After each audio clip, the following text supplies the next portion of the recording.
დილა მშვიდობის ცირედი დაგვიანებით ჩვენ ბოდიში ტექნიკურ ხარჯებს ვაგვარებდით, რომელიც პერიოდულად გვაქვს და თან ეს ყველაფერი არ იქნებოდა ეთერში. თითქმის წელიწადი სრულდება, რაც უკვე ვართ TV პირველზე და მე მოხარული ვარ, რომ ეს ყველაფერი მათ შორის თუნდაც ეს ტექნიკური ხარჯები, რომელიც ხისიერად სწორდება. არის იმ არაჩვეულებრივი ჯგუფის დამსახურება, რომელსაც დავით ქართველიშვილი ხელმძღვანელობს, ეს მისი დაბადების დღეა. ჩვენი დოძიკაცი და შესაბამისად ულოცავ მას ახლა ამ დაბადების დღეს ნაკლებ ხარვეზებს უსურვებ ეთერში, რადგან ვიცი, რომ ყველაზე მეტად სწორედ ის განიცდის ამას. უსურვებ ვორენ ბაფეტის ჯანს, სიმართლეს და შემოსავლებსაც. სხვათა შორის ვორენ ბაფეტმა, რომელიც Berkshire Hathaway-ის დამფუძნებელია, შეიძლება მალე Bank of America-ს უმსხვილესი აქციონერი გახდეს. ახლა დოძიკა რაც იზავს არ ვიცი, მაგრამ Bank of America ამერიკის შეერთებულ შტატებში საბანკო აქტივების სიდიდით მეორე საბანკო დაწესებულებაა. ამას Wall Street Journal-ი ადასტურებს. Wall Street Journal-ი ჯერ არა, მაგრამ აი ბიზნეს მედია საქართველოს სახელით კიდევ ერთხელ ულოცავ დავით ქართველიშვილს დაბადების დღეს. მოკლედ არსებული ინფორმაციით მოსაოდნელია, რომ დღეს ბანკი, ანუ Bank of America, ფედერალური სარეზერვო სისტემის სტრეს ტესტის შედეგებს მიიღებს, რომელიც მას დივიდენდების გაზრდის საშუალებას მისცემს. მიმდინარე წლის თებერვალში აქციონერებისთვის განკუთვნილ ყოველწლიურ წერილში ბაფეტი აღნიშნავდა, რომ Berkshire Hathaway გეგმავს Bank of America-ს დაახლოებით 16 მილიარდი დოლარის მოცულობის პრივილეგირებული აქციების თავისი პაკეტით ჩვეულებრივ აქციებზე გაცვალოს. თუკი ბანკი შეძლებს თითო ფასიან ქაღალდზე წლიური დივიდენდების ფასი 30 ცენტიდან 44 ცენტამდე გაზარდოს. Berkshire Hathaway-სმა ბანკის პრივილეგირებული აქციები 2011 წელს შეიძინა, როდესაც მას ძალიან სჭირდებოდა ინვესტორების ნდობის მოპოვება და ეს საკმაოდ რთული პერიოდი იყო ამერიკულ საბანკო ინსტიტუტებში და ზოგადად ამერიკული საფინანსო სისტემა საკმაოდ რთულ პერიოდს გადიოდა იმ ეტაპზე. და ცნობილი ფაქტია, რომ გარკვეულწილად ვორენ ბაფეტი მხოლოდ მშველათაც მოევლინა მაშინ აღნიშნულ სექტორს. მოკლედ, ვიდრე Berkshire Hathaway-ის დამფუძნებელი და მსოფლიოს ერთ-ერთი უმდიდრესი ადამიანი საბოლოო გადაწყვეტილებას გაამჟღავნებს Bank of America-სთან დაკავშირებით, საქართველოში Societe Generale-მა TBC Bank გრუპის აქციები ბოლომდე გაყიდა 2.8 მილიონი აქცია საერთაშორისო ინსტიტუციონალურმა ინვესტორებმა შეიძინეს, თითო აქციის ფასი 15.25 ფუნტი გახდათ. თავად TBC გრუპმა ბანკ რესპუბლიკას 93.64% 315 მილიონ ლარად შეიძინა. გარიგების შედეგად Societe Generale TBC ბანკის ერთ-ერთი მსხვილი აქციონერი იყო. კერძოდ, იგი TBC ბანკის 5.4% ფლობდა აქციებისა. ამასობაში კი კიდევ ერთი ამბავი, თან ძალიან მაგარიც და მნიშვნელოვანი, საინვესტიციო კომპანიამ Apollo Global Management-ი ისტორიაში პირდაპირ ინვესტიციების უმსხვილესი ფონდი შექმნა. სხვათა შორის CNBC აუცილებს ამაზეც კიდევ ინფორმაციას. მიმდინარე წლის აპრილში დაანონსდა, რომ ფონდი 23 მილიარდი დოლარის ოდენობის ინვესტიციების მოზიდვას გეგმავდა. წინა რეკორდი, ვისაც გახსოვთ, ფონდმა Blackstone-მა დაამყარა ოღონდ 2007 წელს, როცა ინვესტიციების მოცულობამ 22 მილიარდი დოლარი შეადგინა. თუმცა აქ უკვე შედგა ყველაფერი და დიახ, ახალ რეკორდთან აგვაქვს საქმე 2010 წლის თავზე. ეს ყველაფერი საკმაოდ რთულია, ხალბატონებო და ბატონებო, რომ მოხდეს, რომ არა ინტერნეტ განვითარება საქართველოში ჩვენ ამ თემას მინდა ცოტა უფრო აქტიურად დაუბრუნდეთ. საქართველოში ინტერნეტის მომხმარებელი მობილურის გარდა ცხადია არის 657,052 აბონენტი. წლიურად მათი რაოდენობა მაისში, აი მაგალითად მაისში 44,000-ით გაიზარდა. თქვენ ახლა მშვენიერ გრაფიკაზე ხედავთ ამას ყველაფერს. ყველაზე მეტი 274,033 მომხმარებელი სილქნეს ყავს. მაქტიკომი მეორე ადგილზეა 217,710 აბონენტით, 42,165 აბონენტი ყავს ახალქსელებს, ხოლო კავკასიის ცენტრალური კავშირგაბმულობის კორპორაციას CGC-ს 22,644. ესეც ყველაფერი ცხადია კომუნიკაციების ეროვნული კომისიის მონაცემებით. ტექნოლოგიების მიხედვით საქართველოში ყველაზე მეტი აბონენტი 427,288 Fibers, ანუ ეს არის ოპტიკურ ბოჭკოვანი ტექნოლოგია, ვინც Fibers იყენებს. XDSL-ის აბონენტები არიან 122,844, ხოლო Wi-Fi-ის კი 73,311. ტრადიციულად ინტერნეტის ყველაზე მეტი აბონენტი თბილისში ფიქსირდება. მაისის ბოლოს 326,734 აბონენტია დედაქალაქში დაფიქსირებული, 51,000-ზე მეტი აბონენტი ფიქსირდება ჯამში, აჭარაში, 53,000-ზე მეტი კი ქვემო ქართლში. იმერეთში 65,000-ზე ავიდა, გადააჭარბა კიდეც 65,000 ინტერნეტის მომხმარებლებმა. ყველაზე ნაკლები აბონენტები მაინც გურიაში და რაჭა-ლეჩხუმში არიან. გურიაში ითვლება დაახლოებით 66,900 და რაჭა-ლეჩხუმში კი 1,100. ცოტა. მაისში ინტერნეტ კომპანიების შემოსავლებმა კი არც მეტი არც ნაკლები 16,968,403 ლარი შეადგინა. მოკლედ თუ არ გავიყვანეთ ეს ინტერნეტი ხა როგორ უყურებს, ისა როგორ გამოიყენებს ეს ადამიანები და მათ შორის როგორ შეხედავენ თუნდაც იგივე TV პიროს, რომელიც მაუწყებლობს თქვენთვის თითქმის ყველა არსებული საშუალებით და იმავდროულად არის საუბარი, რომ გვისმენთ რადიო ჰერეთის და რადიო თბილისის საშუალებით. მოკლედ როგორც საქმის კურს მცირე და საშუალო სატელეკომუნიკაციო ოპერატორების ასოციაციის თავმჯდომარე მუჩა სეთურმა განაცხადა, თუშეთში სულ მალე იქნება გაყვანილი უკვე და მე მგონი ივლისის დასაწყისიდან დაიწყებს მოქმედებას ინტერნეტი და პირველი აბონენტი ოფიციალურად გაჩნდება. ამჟამად ქსელის ნაწილი კახეთიდან აბანოს უღელტეხილამდე თითქმის არის უკვე მიყვანილი. მეორე ეტაპი ინტერნეტის უკვე ომალომდე მიყვანა იქნება. უჩესეთური ამბობს, რომ სექტემბრამდე თუშეთის უდიდესი ნაწილის ინტერნეტიზაცია უნდა დასრულდეს, რაც დარწმუნებული ვარ, კიდევ უფრო მეტად დაამშვენებს და პოპულარულს გახდის ამ ჩვენს ულამაზეს კუთხეს და მხარეს. წარმატებულ დღეს გისურვებთ ყველას. ბედნიერი დღე, 29 ივნისია გარეთ, საკმაოდ ცხელა, ნუწუწუნებ, ზაფხულში უნდა იყოს სიცხე.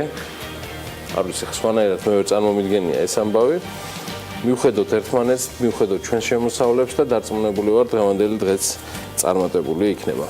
ანა ლაპიაშვილი შემოგვიერთდა და სწორედ მას გადავცემ სიტყვას პროლოგის. ბრძანა დილამშვიდობის გიორგი, მივესალმებით ჩვენს მაყურებლებს და რადიო მსმენელებს, როგორც იქნება მომეწე საშუალება, რომ მეც მივულოცო, დეციკას, გილოცო, ყველაფერი კარგი და ბედნიერი შენ და ეს არ არის ერთადერთი მოლოცვა, უფრო უკეთესად და საფუძვლიანად მოგილოცავ ცოტა ხანში. ინტერნეტის ნაწილს უნდა გამოვეხმაუროთ, თუმცა გუშინაც დღეს რიცხვში ის ეჭვი გავხსნათ, რომლითაც საზოგადოების ნაწილში შესაძლოა ეკონომიკაზე ვიზა ლიბერალიზაციის უარყოფითი გავლენის ეფექტზე სადღაც კუთხე-კუნძულში ლაპარაკი კიდეც მიდის. არდა სწორედ ინტერნეტ ვაჭრობის ამბავი აქ მთავარი. იმედია ინტერნეტის გათიშვაზე არ დაფიქრდება ახლა ვინმე და დღეს კიდევ ერთი კარგი ამბავი მინდა რომ გაგაცნოთ სტატისტიკა. ამ შემთხვევაში დილიდან ჩვენს მაყურებელს წარუდგენ სწორედ ამ ნაწილს, რომელიც ასევე ვიზა ლიბერალიზაციის ამოქმედების შედეგებს ითვლის. ვეღთნობით ევროპასთან ინტეგრაციის კომიტეტის თავმჯდომარის თამარ ხულორდავას ინფორმაციას, რომელიც მან პარლამენტის პლენარულ სხდომაზე გააჟღერა და მან აღნიშნა, რომ ბოლო 3 თვეში 37,600-ზე მეტმა პირმა ისარგებლა ევროკავშირთან უვიზო რეჟიმით და აქედან მხოლოდ 3%, ანუ 113 ადამიანზეა საუბარი, არ შეუშვეს საზღვარზე. ეს მათთვის, ვინც განსაკუთრებულ მითებში ცხოვრობს, იმასთან დაკავშირებით, რომ პრობლემები იქნება საზღვარზე გადაადგილებასთან დაკავშირებით, მაგრამ რა თქმა უნდა, ეს პრობლემებიც უნდა გაითვალისწინოთ, თუკი იმ პირობებს დაარღვევთ, რომელიც ვიზა ლიბერალიზაციის შემთხვევაში ქართველებისთვის მოქმედებს. ამ პერიოდში მგზავრობის ნაკადი ევროკავშირის მიმართულებით 2,5-ჯერ არის გაზრდილი და ეს კარგი შესაძლებლობაა ყველასთვის, ვისაც დასვენება უნდა, საქმიანი ვიზიტი აქვს დაგეგმილი და ასე შემდეგ. ჩვენს ტურისტულ მარშრუტებთან ერთად კი ქვეყნის ტურიზმზეც არ გვავიწყდება ინფორმაციის თქვენთვის გაზიარება. აჭარის ტურიზმის დეპარტამენტმა მთიანი აჭარის პოპულარიზაციის მიზნით მომზადებული ახალი საიმიჯო ვიდეო რგოლი მწვანე აჭარა გადაიღო, ძალიან ლამაზი სხვათა შორის და მოდით განახებთ მასაც.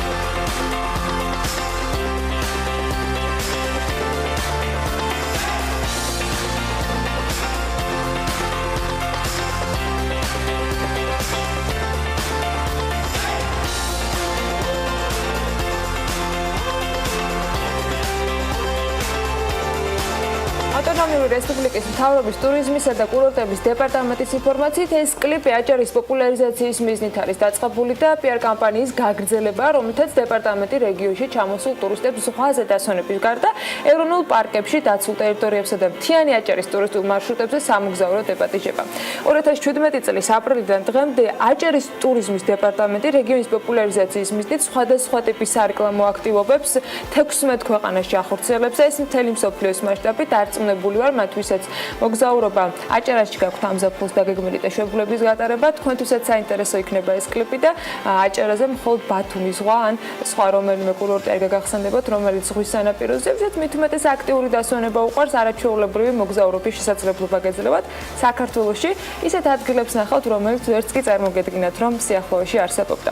და ვერაფრით გამოვტოვებ იმ ამბავს, რომ დღეს iPhone 4-ის დაბადების დღეა და 2007-ის 29 ივნის გამოვიდა სწორედ მეხუთე თაობის ტელეფონი, რომელმაც პრინციპში iPhone-ში გარკვეული გარდატეხაც მოახდინა და იუბილეებს შორის ასევე არ არის გამოსატოვებელი ეგზიუპერის დაბადების დღე, იმ პატარა უფლისწულის მამის თუ ავტორს ამ კონტექსტში განვიხილოთ, რომელსაც ბეკეკოს დახატვა ყველაზე კარგად გამოსდიოდა. რით არის დღევანდელი დღე კიდევ კარგად გამორჩეული, ამას კალენდრის სკოლაში ვნახავთ.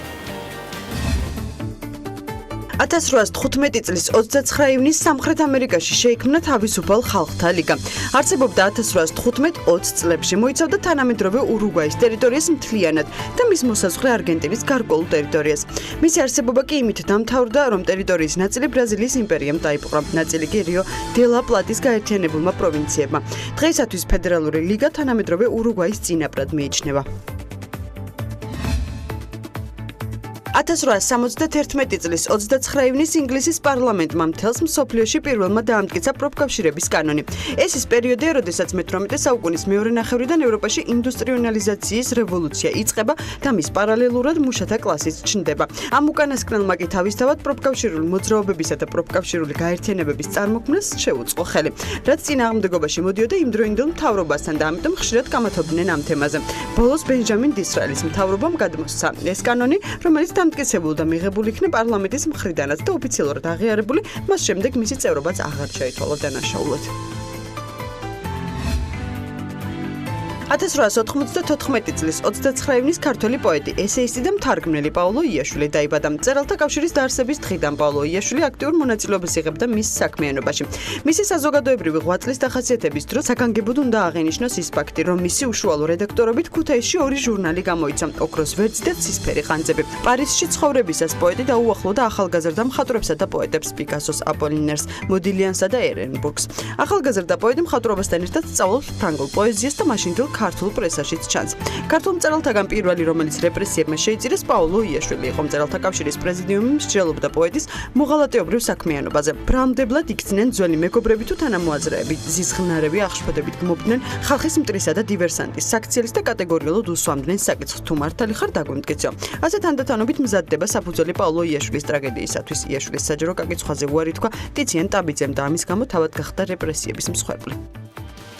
აი ასეთი ამბები გვაქვს 29 ივნის საფრთხეა, კარგი ამინდებია, წინ შეუღლებები გველოდება და რა თქმა უნდა საინტერესო წელი და საქმიანი დღე დღეს დილიდან, ამისათვის კი დილიდან საქმიანად ვიმზადებით და უმასპინძლებთ საინტერესო სტუმრებს და არანაკლებ საინტერესო თემების გახილვა გვექნება სტუდიაში. ვინ იქნებიან ჩვენი სტუმრები, ამას უკვე ანონსიდან შევიღებთ.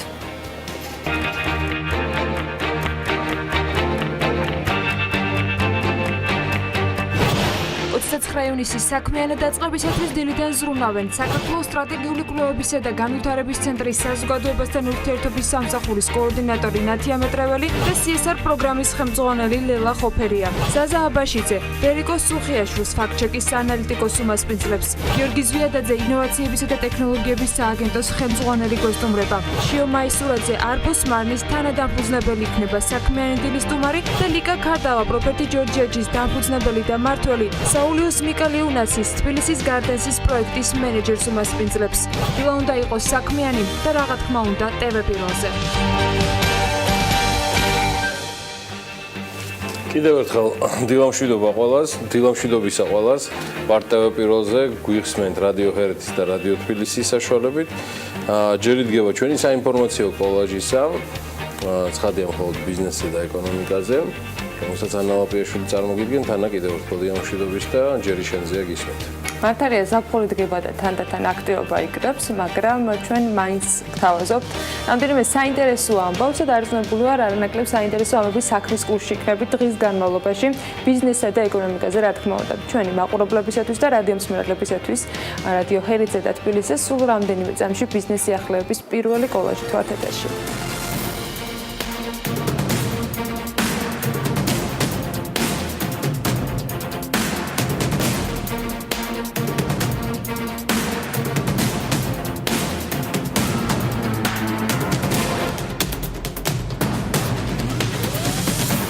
ანაკლის ღრმაწყვოვანი ნავსადგურის ტერმინალის ოპერატორი SSA მარინე იქნება. ანაკლის პორტის ოპერირებასთან დაკავშირებით საკონტეინერო ტერმინალის ოპერირების შერჩევის პროცესი კი დასრულებულია და ანაკლის განვითარების კონსორციუმის გადაწყვეტილებით პორტის ტერმინალ ოპერატორი წამყვანი ამერიკული კომპანია სწორედ SSA მარინე გახდა. SSA მარინე მსოფლიოს 5 კონტინენტზე 250-ზე მეტ სტრატეგიულ ტერმინალზე ახდენს ოპერირებას და წლიურად 27 მილიონ 200,000 კონტეინერს ემსახურება. გარდა ამისა, კომპანია მთელს მსოფლიოში 75 მილიონზე მეტ მშრალ ტვირთს ამუშავებს. აჭარის ფინანსთა და ეკონომიკის სამინისტრომ კი 4 საინვესტიციო მიწის ნაკვეთის პრივატიზებასთან დაკავშირებით პირობებიანი ელექტრონული აუქციონი გამოაცხადა. აუქციონის პირობების თანახმად ინვესტორები ყველა ქონებაზე ჯამში დაახლოებით 100 მილიონი ლარის ინვესტიციას განახორციელებენ. პროექტის მიხედვით ამ ტერიტორიებზე მრავალფუნქციური ობიექტების, მათ შორის სასტუმროს, სავაჭრო ცენტრის, მიწისქვეშა, მიწისზედა ავტოსადგომის, სპორტულ-გამაჯანსაღებელი კომპლექსის და სხვა ობიექტების მშენებლობა იგეგმება. ბათუმისა და ქუთაისის საერთაშორისო აეროპორტების მეტეოროლოგიურ ოფისებში ფრანგული კომპანია Corobor Systems-ის მიერ Messen Aeros პროგრამული უზრუნველყოფის განახლებული ვერსია დამონტაჟდა.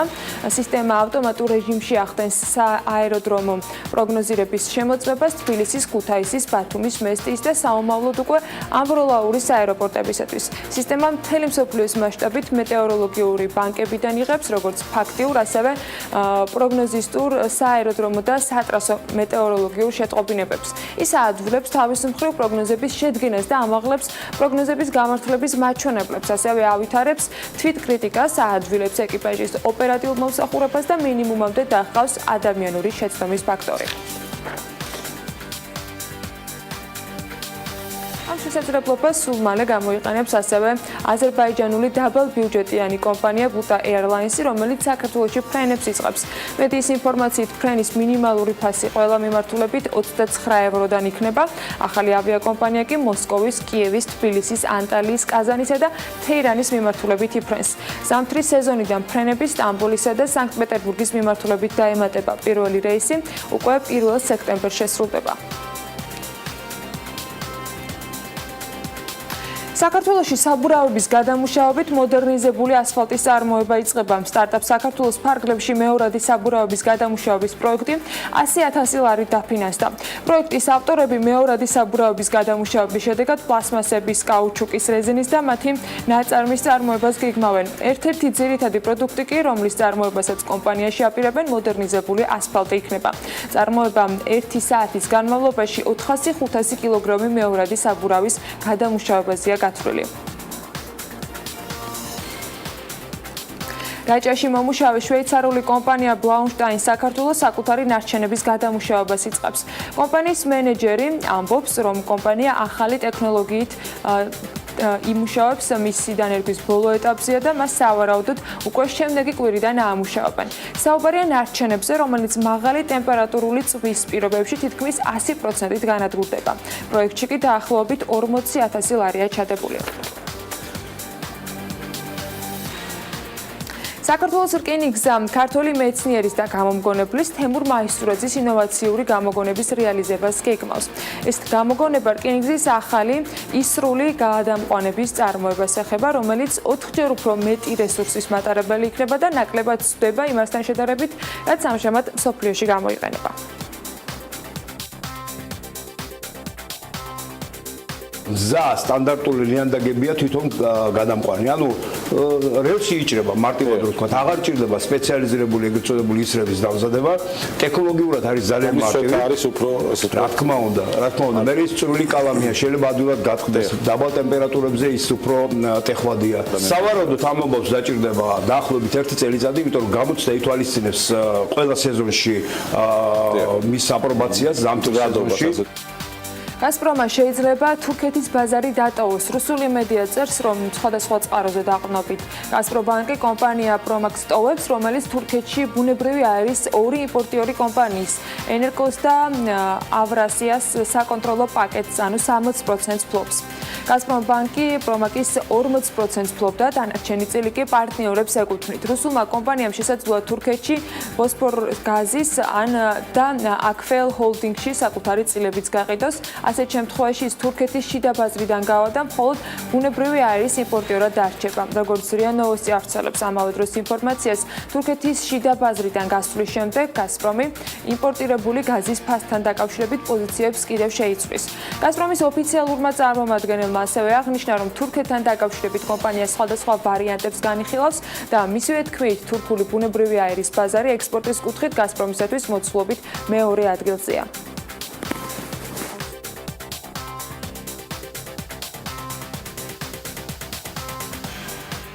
2016 წელს მსოფლიოს ულტრამდიდარი მოსახლეობის რაოდენობა, რომელთა ქონებაც $30 მილიონ აღემატება, 3.5%-ით გაიზარდა და 226,450 ადამიანი შეადგინა. ჯამში მსოფლიოს უმდიდრესი მოსახლეობის ქონება $27 ტრილიონ შეადგენს, რაც წლიურად 1.5%-ით გაზრდილი მაჩვენებელია.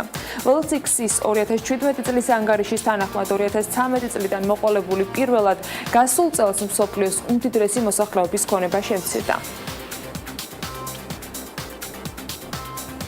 კომპანიამ Nestle 21 მილიარდი ამერიკული დოლარის ოდენობის ფასიანი ქაღალდების შესყიდვაზე გააკეთა განაცხადი. კომპანია კონცენტრირებას ისეთ სწრაფ მზარდ სეგმენტებზე გეგმავს, როგორიც ყავა, ცხოველების პროდუქტები, ბავშვთაკვება და ბოთლის წყალი. ასევე კომპანია იმედოვნებს, რომ ბაზარზე თავის პოზიციებს გააფართოვებს და ზრდის მაღალი ტემპით გაამყარებს. აქციების შესყიდვის პროგრამის რეალიზაცია მიმდინარე წლის 4 ივლისს დაიწყება და 2020 წლის ივნისის ბოლომდე გაგრძელდება. ამასთან დაკავშირებით ინფორმაცია Bloomberg გაავრცელა და აღნიშნულია, რომ ბოლოს კომპანიამ Nestle-ის აქციების შესყიდვასთან დაკავშირებით განცხადება 2015 წელს გააკეთა და 2005 წლიდან მოყოლებული 47 მილიარდი შვეიცარიული ფრანკის აქციების შესყიდვა აქვს განხორციელებული. კომპანია Apple-მა კი საკუთარი მაღაზიის App Store-ის წმენდა დაიწყო. როგორც ირკვევა, ეს წმენდა ძირითადად ჩინეთს შეეხო და ორ კვირაში App Store-დან 40,000 პროგრამა წაიშალა. მთლიანობაში კი App Store-დან 58,000 გამოუსადეგარი პროგრამა ამუშავეს, რაც სხვა დროს ჩატარებულ ამ წმენდაზე 10-ჯერ უფრო მეტია. როგორც სხვადასხვა პორტალი აღნიშნავს, წაშლილი პროგრამების უმეტესობა წარმოადგენდა თამაშებს. 15 ივნისისათვის კი Apple-მა უკვე ჩინურ App Store-ში 22,000 პროგრამა დათვალა, რომელიც არსებული პროგრამების კლონებს წარმოადგენდა და ასევე სპამების გასავრცელებლად იყო შექმნილი. Facebook-ი კი ყოველთვიური მომხმარებლების რაოდენობით 2 მილიარდს შეადგენს. ბოლო 5 წელში სოციალური ქსელის მომხმარებლების რაოდენობა გაორმაგებულია. ამ მაჩვენებლით Facebook-ი მსოფლიოში ყველაზე ხშირად მოხმარებადი სოციალური ქსელია. მსოფლიოს 159 ქვეყნიდან 119-ში ყველაზე მეტი მომხმარებელი სწორედ კარგად ნაცნობ Facebook-ს აქვს. დღევანდელ დღეისის რიგსაც უნდა გადავხედოთ, საკმაოდ მოკლედ არის ის წარმოდგენილი, მაგრამ საინტერესო ამბები დარწმუნებულია, რომ წინ გველოდება 10 საათზე შერიგებისა და სამოქალაქო თანასწორობის საკითხებში საქართველოს სახელმწიფო მინისტრის პირველი მოადგილე, ქვემო ქართლის რეგიონის ადგილობრივი თვითმმართველობების არასამთავრობო ორგანიზაციების წარმომადგენლებს, მეწარმეებს და ფერმერებს შეხვდება.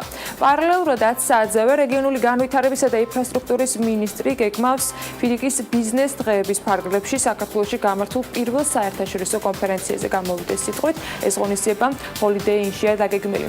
14 საათზე კი ივანე ჯავახიშვილის სახელობის თბილისის სახელმწიფო უნივერსიტეტსა და TBC ბანკს შორის ურთიერთთანამშრომლობის მემორანდუმის გაფორმება შედგება. ასეთი ამბები გვაქვს დღეს და როგორც ჯერ კიდევ ბიზნეს სიახლეების თავში აღნიშნა, წინ კიდევ არაერთი საინტერესო ამბავი გელოდება და ამ ყველაფრის საქმის კურსში აუცილებლად იქნებით ტელეპიროლის მაყურებლები და რა თქმა უნდა ჩვენი პარტნიორი რადიოების დახმარებით საქმის კურსის მსმენელები რადიო ჰერეთზე და თბილისზე. ახლა ასევე ამავე რადიოების დახმარებით და ტელეპიროლის მაყურებლებისათვის კი გიორგი გაგოცნობს თვალუდის კურსს.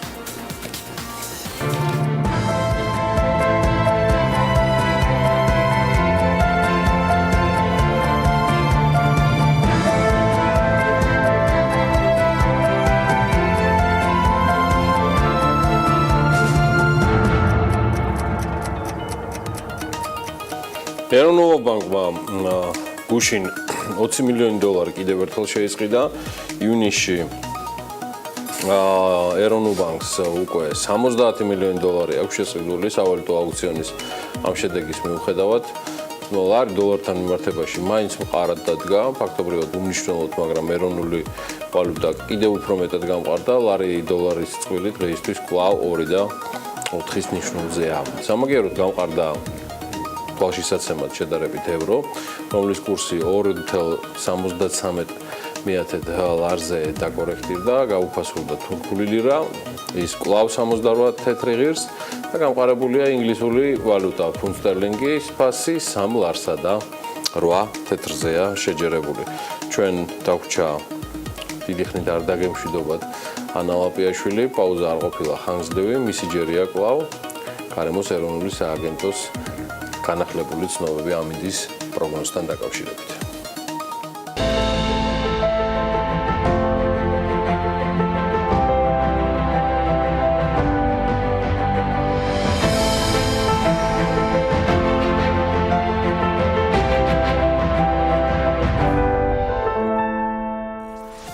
ეროვნული სააგენტო კი არ ღალატობს ჩვეულ სიზუსტეს და დღეს რა ამინდი იქნება, სწორედ ზუსტი პროგნოზის მიხედვით უნდა დაგვეგმოთ ჩვენი დღე. ამინდი საქართველოში კვლავ განპირობებული იქნება შავი ზღვის ჩრდილო-დასავლეთიდან მოქმედი, შედარებით ცივი და ნოტიო ჰაერის მასების და სამხრეთ რაიონებიდან გავრცელებული თბილი ჰაერის მასების ურთიერთქმედებით. შესაბამისად, მოსალოდნელია დროგამოშვებით ღრუბლიანობის მომატება. დასავლეთ საქართველოში ზოგიერთ და აღმოსავლეთ საქართველოში უმეტეს რაიონში ხანმოკლე წვიმა და ელჭექი და ზოგან შესაძლოა იყოს სიტყვაც. იქროლებს დასავლეთის მიმართულების ქარი, რომელიც ზოგან ელჭექის დროს დროგამოშვებით გაძლიერდება. სოხუმში უმეტესად უნალექოთ ჩაევლის დღე და 27 გრადუსი იქნება, ისევე როგორც ბათუმში და ქობულეთშიც 27 გრადუსია მოსალოდნელი. ქუთაისში შედარებით ცხელა, 31 გრადუსამდე გათბება ჰაერი, ზუგდიდში კი 30 გრადუსი იქნება. ოზურგეთში 31 გრადუსამდე გათბება ჰაერი, ონში 30 გრადუსი დაფიქსირდება, ასევე გორშიც 30 გრადუსი იქნება დღის განმავლობაში. ცხინვალში 29 გრადუსია მოსალოდნელი, მარნეულში კი 34, რუსთავშიც 34 გრადუსს პროგნოზირებენ სინოპტიკოსები, ოღონდ წვიმას და თან ელჭექით. ახალციხეში ციწვიმებს და 31 გრადუსი იქნება, ისევ როგორც ბორჯომში და აქაც წვიმა მოსალოდნელი. ბაკურიანშიც მცირე ნალექი არის დღის განმავლობაში ნავარაუდები და 27 გრადუსამდე გათბება ჰაერი. ახალციხეში კი სულ რაღაც 1 გრადუსით ნაკლები იქნება, 26 გრადუსი დაფიქსირდება და აქაც ხანმოკლე წვიმაა ნავარაუდები. სტეფანწმინდაში 26 გრადუსი იქნება, თელავში კი 32 გრადუსამდე გათბება ჰაერი. რაც შეეხება დედაქალაქს, თბილისში დროგამოშვებით ღრუბლიანობის მატებას ველით, ხანმოკლე წვიმას ელჭექით, იქროლებს დასავლეთის მიმართულების ქარი, რომელიც ელჭექის დროს კიდევ უფრო გაძლიერდება და დღის განმავლობაში მაქსიმალური ტემპერატურა 32 გრადუსი იქნება. ასე რომ მოემზადეთ ცხელი ზაფხული დაიწყო. დიახ, ასეა. მოგაიკვირდება ეს ცხელი ზაფხული ნურც აქ და ნურც ქუთაისში, სადაც ტრადიციულად ცხელა, ზაფხულში უნდა ცხელოდეს. შევთავაზეთ ამაზე და დავიშალოთ დროებით, რადგან რეკლამაც ძალიან საინტერესოა. მე შემოსავლიან დღეს გისურვებთ ყველას, საკმარისა იმისით, რომ ყველა ოცნება უსრულოთ საკუთარ თავს და შვილებს და შვილიშვილებსაც, ვიცი რომ საშვილიშვილო ხალხის ბევრი გვიყურებს. ხო და ასე, შევბერეთ, მოკლედ გავიდეთ მოკლე პაუზაზე, იზრუნოს თავისუფლება თავის შემოსავლებზე და ჩვენს უცოტა ხანში დაგეგმებთ დაბადებით.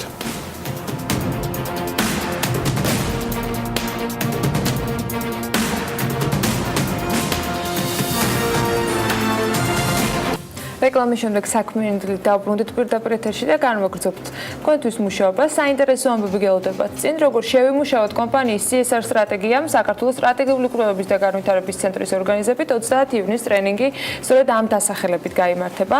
სოციალური პასუხისმგებლობის სტრატეგიაზე იქნება გამახვილებული ყურადღება. საქმიანი დილა ყველაფერს წინ უსწრებს და სხვაგვარად ეს არც გამოვიდა და მით უმეტეს საკითხზე ტრენინგი პირველად ჩატარდა საქართველოში და მას ადგილობრივი მსხვილი ბიზნესის 20 წარმომადგენელი ესწრებოდა. ევროკავშირის პროექტის სამოქალაქო საზოგადოების განვითარების ინიციატივის ფარგლებში შედგა და ასევე ღონისძიების მხარდამჭერი საქართველოს სახელმწიფო მინისტრის აპარატი ევროპულ და ევროატლანტიკურ სტრუქტურებში იქნება.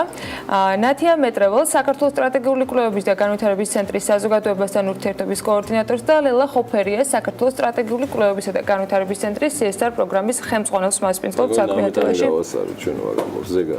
30-ში იქნება. 30-ში. 30 როდესაც 31-ში. 30-ში. ანუ ხო? ხო. კარგია. დილამშვიდობის. დილამშვიდობის. როგორ თავს მორიგად აქ? კარგად გადასარევ თქო მივეჩვია ამ ადგილს. CSR სტრატეგიაზე ორი თემა. ვერ წარმოგიდგენთ ლიტერატურაც კი არსებობს. საკმაოდ დიდი, რომელსაც მე ჯერ ვერ გავეცანი. მე არ ვამბობდი. არ ამბობდა თვითონ ამბობს, მაგრამ დანჩას ახლა თვითონ გვეტყვის ყველაფერს. ნაცია და მე მოპატიეთ, ანა გისმენთ. რამდენიმე თემა იქნება, როგორც ვიცი და გიორგი სანამამწიქს წაიკითხავს. ეთერში გავაცნოთ რაზე არის. მოდი ლელა დაიწყებს ტრენინგით საუბარს, მე სტუდენტური კონკურსით მოგვიანებით შემოგიერთდები. კვირაში 3 კონკურსს ატარებენ. გისმენთ ლელა.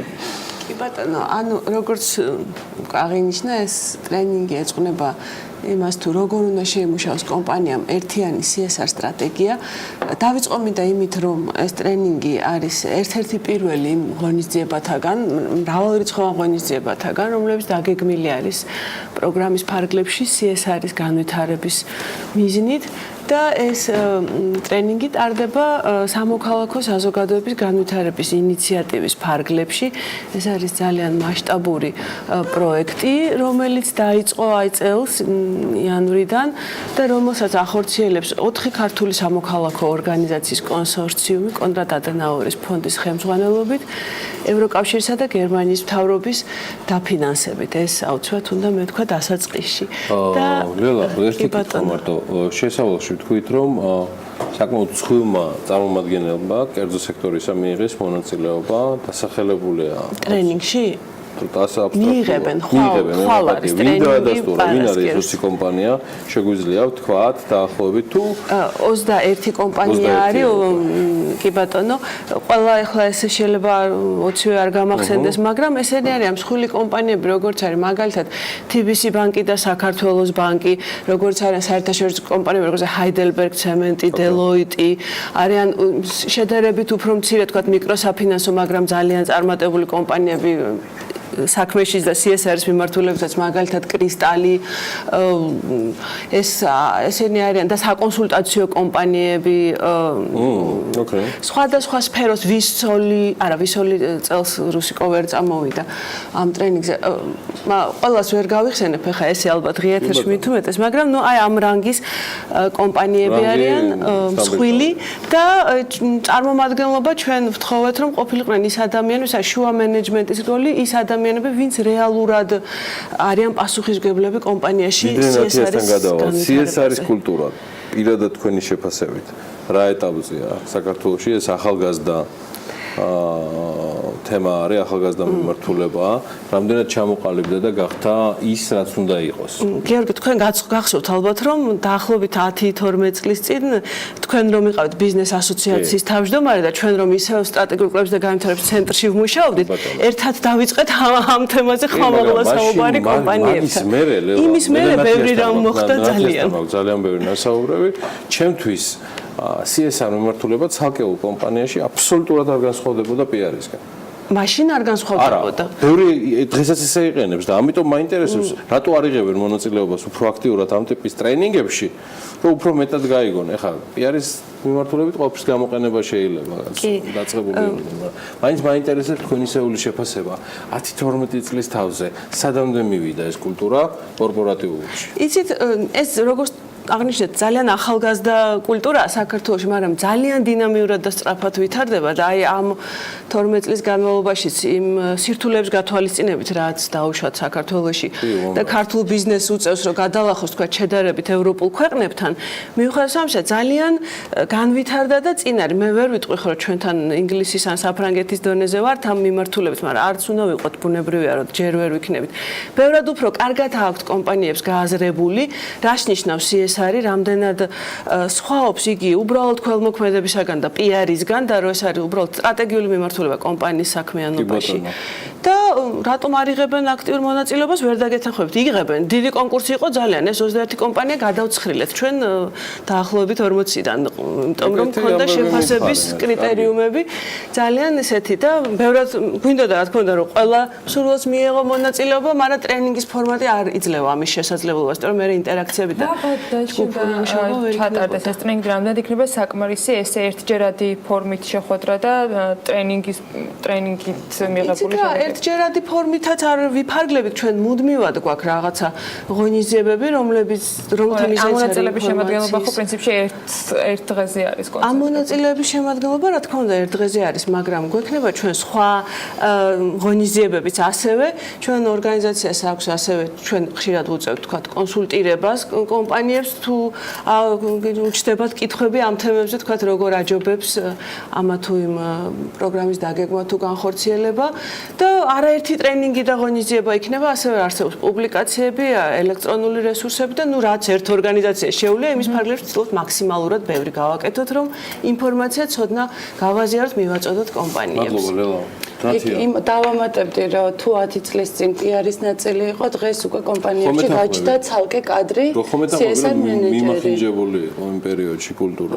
ეხლაც არ არის ჩამოყალიბებული, მაგრამ გაჩნდა უკვე ადამიანები, რომლებიც პასუხისმგებლები არიან CSR-ის მიმართულებით. ეს უკვე წინ გადადგმული ნაბიჯია, რომ საზოგადოებასთან ურთიერთობის დეპარტამენტს აღარება. ჯეპრას ორგანიზებით ერთი-ორჯერ დავესწარი, სტუმრის სტატუსით, სხვადასხვა კომპანიების გაერთიანებას, ну გარდა იმისა, რომ საოცრად სასიამოვნო საზოგადოება იკრიბება, ანუ გესმის, ანუ უკვე ჩადიან სიღრმისეულ მიმართულებებში. არსებობს CSR კლუბი, რომელიც დამფუძნებლები არიან ჯეპრა და სიდა სამოქალაქო ორგანიზაცია. ერთად ეს CSR კლუბი არის იმ კომპანიების და არა მარტო კომპანიების, ასევე სამოქალაქო ორგანიზაციების განვითარება, ვინც მიზნად ისახავს, გაერთიანება, ვინც მიზნად ისახავს CSR-ს შეუწყოს ხელი და განავითაროს და დაახლოებით სადღაც რო არ შემიშლოს 40-მდე კომპანიას თუ 45 კომპანიას და კიდევ ბევრად მეტ 400-ზე მეტი ნამდვილად და 70-მდეა ჯამში მე მგონი წევრების რიცხვი და სწორედ ეს კლუბიც ამ კლუბთან ჩვენს თანამშრომლობთ აქტიურად და ძალიან ინტენსიურად მუშაობს ასევე ქვეყანაში CSR-ს განვითარების მიმართულებით. კარგი,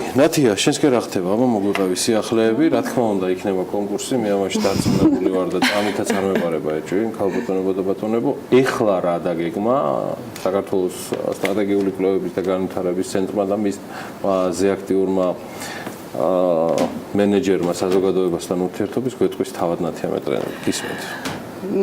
ესე იგი პრეცინერა გიორგი, ესეთ შესავალი არ უნდა გაიკეთებინა. ესე კიდევ ერთი კონკურსი ტარდება. გამოვაცხადეთ კონკურსი, პრინტების კონკურსი, CSR სტრატეგიის შემუშავების პრინტების კონკურსი. მეტად ახსენე თუ შეიძლება ნათია. პრინტები, ანუ ვიზუალური მასალა უნდა შეექმნათ სტუდენტებს და ამაში პლაკატები, პოსტერები, რომელიც კომპიუტერული გრაფიკის საშუალებით ხდება.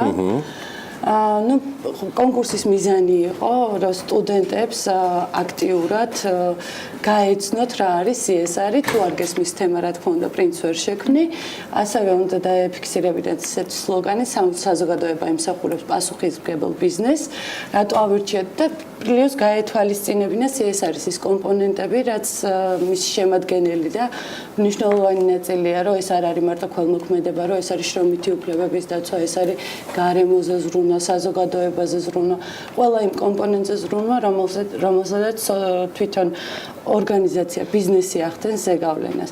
მოკლედ აი ესე გადავწყვეტეთ, რომ ყველაზე კარგი იქნებოდა ჯერ სტუდენტებს გაეგოთ რა არის კორპორაციული სოციალური პასუხისმგებლობა, შემდეგ ეს უკვე ვიზუალურ მასალად გადაემუშავებინა. მსგავსად სხვა სტუდენტური პლატფორმებისა, რომელსაც თქვენ აწყობთ, მანდ მოტივაციები რა ჩანდეთ სტუდენტებისთვის? ხო, აქ არის ფულადი მოტივაცია და ჟიურის წევრები, რომლებიც მართლა ძალიან კომპეტენტური ადამიანები არიან, მისაბაძე ადამიანები არიან სარეკლამო სფეროში. ძირითადად ამ ტექნიკას, როგორც ესეთი, ანუ პრინტის სწავლება არ ხდება ძალიან ბევრ უნივერსიტეტში, ხდება რამოდენიმე უნივერსიტეტში საქართველოში ამ მიმართულებით და ასევე პროფესიულ სასწავლებლებში. ამიტომ ჩვენ ვეცადეთ, რომ აი ზუსტად ამ უნივერსიტეტებს დავუკავშირებოდით, ამ სასწავლებლებს დავუკავშირებოთ და მათი სტუდენტები არიან დღეს ჩვენი მონაწილეები. რაც შეეხება მოტივაციას, არის ჟიურის წევრების შეფასება პირველ რიგში და მეორე არის ეს, რომ ფულადი ჯილდოებია. და გამოფენა, ესეც გამოფენა TBC ბანკის მოაწყობთ. პრინტების კონკურსი არის. ბანკში იქნება? არა, ზიურის კაფეში. სოციალურ კაფეში კი ბატონო. მაგ კაფეს დაი ოჩახ თქვენ, გარდა თვითონ ანაცი თქვენ ძალიან მოგაგრად გვერდში უდგახართ და ეს ძალიან დიდი ამბავია. კი, ეს ჩვენი მეორე პროგრამის. კაი, შეგვიძლია თუ არა შენს შემდგომ მოსვლამდე ზაფხულის პროგრამასთან დაკავშირებით არის რაიმე სტრატეგიული კვლევების და განვითარების ცენტრთან დაკავშირებით, რაც შენ შეგიძლია დაანონსო თუ თქვენს დაისვენებთ და ჩვენს დაგვასვენებთ? არა, ჩვენ არ ვისვენებთ როგორც ასეთი, მუდმივად ახალ რაღაცას გეგმავთ. კიდე ერთი კონკურსი ოღონდ სექტემბრიდან დაიწყება, ეს იქნება თემის განვითარების პროექტის ფარგლებში და შემდეგ უკვე ვეცდებით, რომ ამ თემის პროექტის განვითარების ფარგლებში ჩავერთოთ რეგიონალურ თემებზეა საუბარი. რეგიონალურ თემებზე, რომელიც საქართველოს სხვადასხვა კუთხეში სოფლებში არსებობს. და ეს ნეტვორკინგი აწყობილია, ნათია, ანუ ჩვენი ორგანიზაციის სათემო ჯგუფები შეადგენს 35 სათემო ჯგუფი არის უშუალოდ ჩვენი ორგანიზებით დაფუძნებული, არის ის ჩვენ მეგობრებში არიან სადღაც 70-მდე სათემო ჯგუფი. იყო კონკურსი გამოცხადებული, სადაც ამ ჯგუფებმა მიიღეს მონაწილეობა და შემდეგ ვინც დავაფინანსეთ, შევძელით რომ გრანტი ყოფნოდა დაფინანსებას დავაფინანსეთ. ვიცვერა და ვცდილობთ რომ სტუდენტების საშუალებით ცოტათი მაინც გავუმჯობესოთ მდგომარეობა. ამიტომაც არიან მაგრები. ნათია მეტრეველი, საქართველოს სტრატეგიული კვლევების და განვითარების ცენტრის საზოგადოებასთან ურთიერთობის კოორდინატორი, მადლობა მას აქტიურობისთვის და ჩვენთან მუდმივი კონტაქტისთვის, ჩვენთვის პატივია პარტნიორობა. საქართველოს სტრატეგიული კვლევების და განვითარების ცენტრთან და კიდევ ერთხელ მიხარია, რომ დღეს ასევე უმასპინძლეთ დილა ხოფერიას, რომელიც არის CSR მიმართულების ხელმძღვანელი და ამ პროგრამის ხელმძღვანელი ამ სტრატეგიული განვითარების ცენტრში. დიდი მადლობა მობრძანებისთვის, წარმატებებს გისურვებთ თქვენ.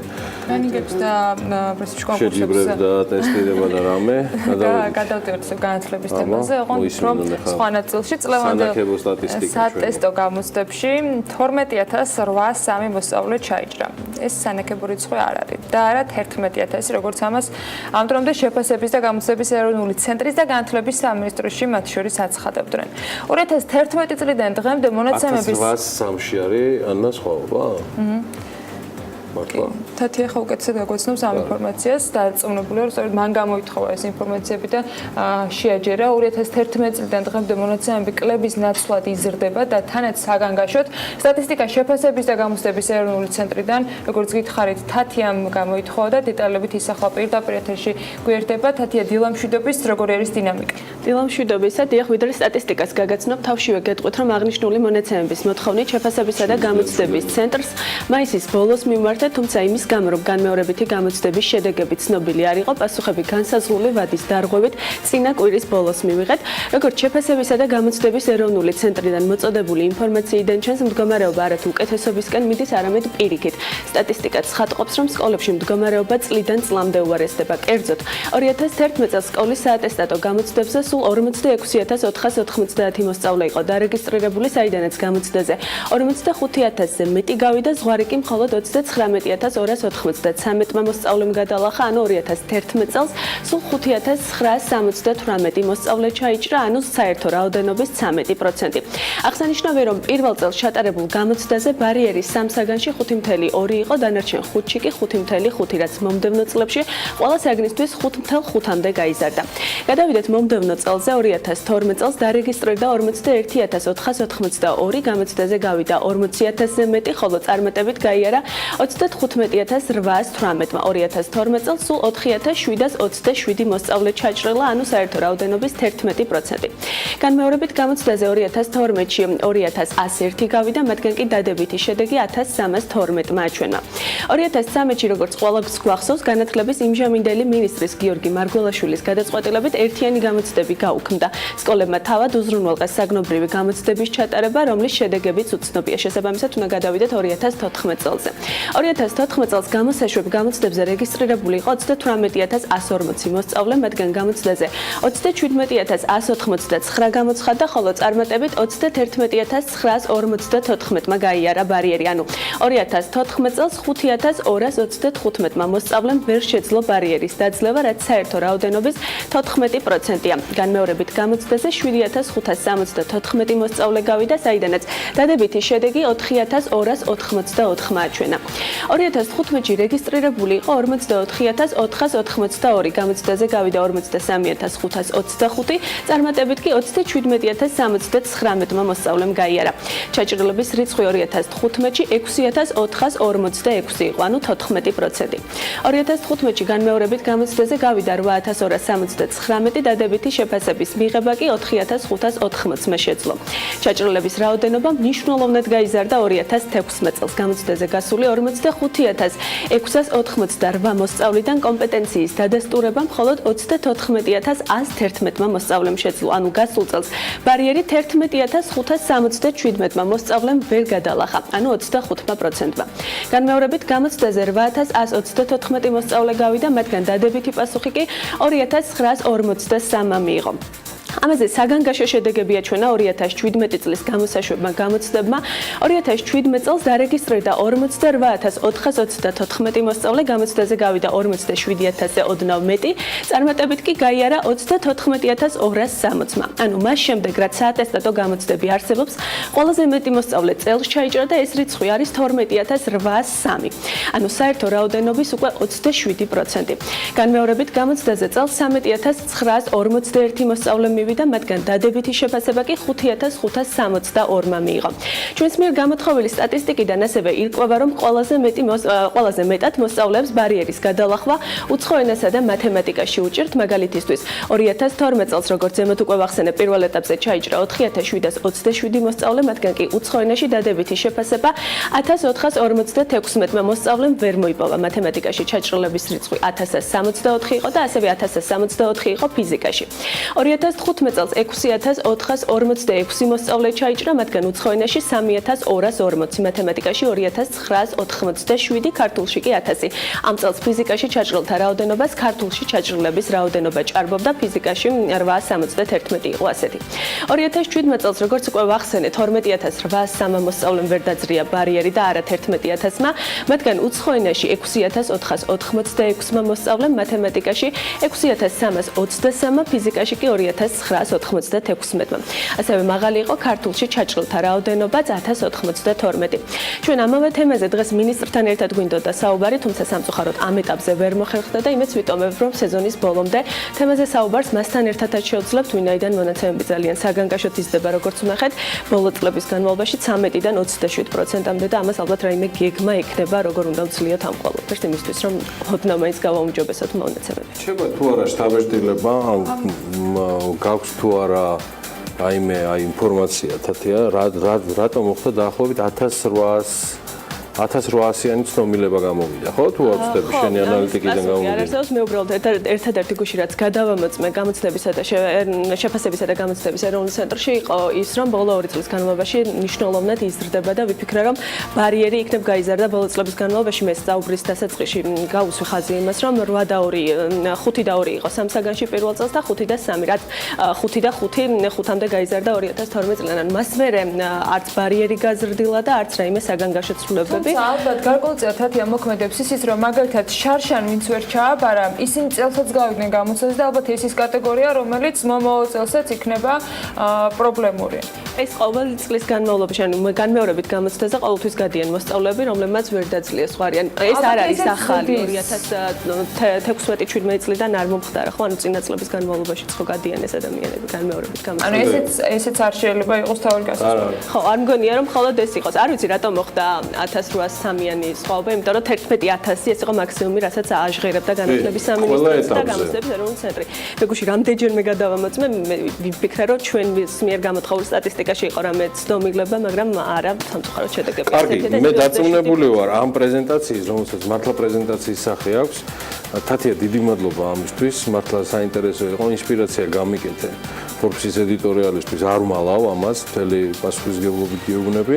ასევე გიდასტურებ, რომ აუცილებლად გვექნება განათლების სამინისტროს შესაბამის ხელმძღვანელ პირებთან დამატებითი ინტერვიუს საშუალება, რომელსაც ცხადია შენთან ერთად გავმართავთ, სადაც აღნიშნული პრეზენტაცია კიდევ ერთხელ იქნება წარდგენილი შენს მიერ პლაზმაზე. რა და როგორ ამაზე რეკლამის დროს ვისაუბროთ მე და შენ, რომელიც ახლა უკვე ეთერში შემოდის. ამჯერად იმედია თანხმობა იქნება. კარგი, გავიდეთ მართლაც რეკლამაზე. გვიყურებთ ტელეპიროზე, ვართ რადიო ჰერეთის და რადიო თბილისის ტაღებზე, FM 102 და 8 და 93.5. წარმატებები ყველას, კიდევ ერთხელ წარმატებულ დილას და მთლიანად დღეს გისურვებთ. დარჩით ჩვენთან ერთად კიდევ უამრავი საინტერესო თემა და სპიკერი ყავს თქვენთვის მომზადებული. დროებით.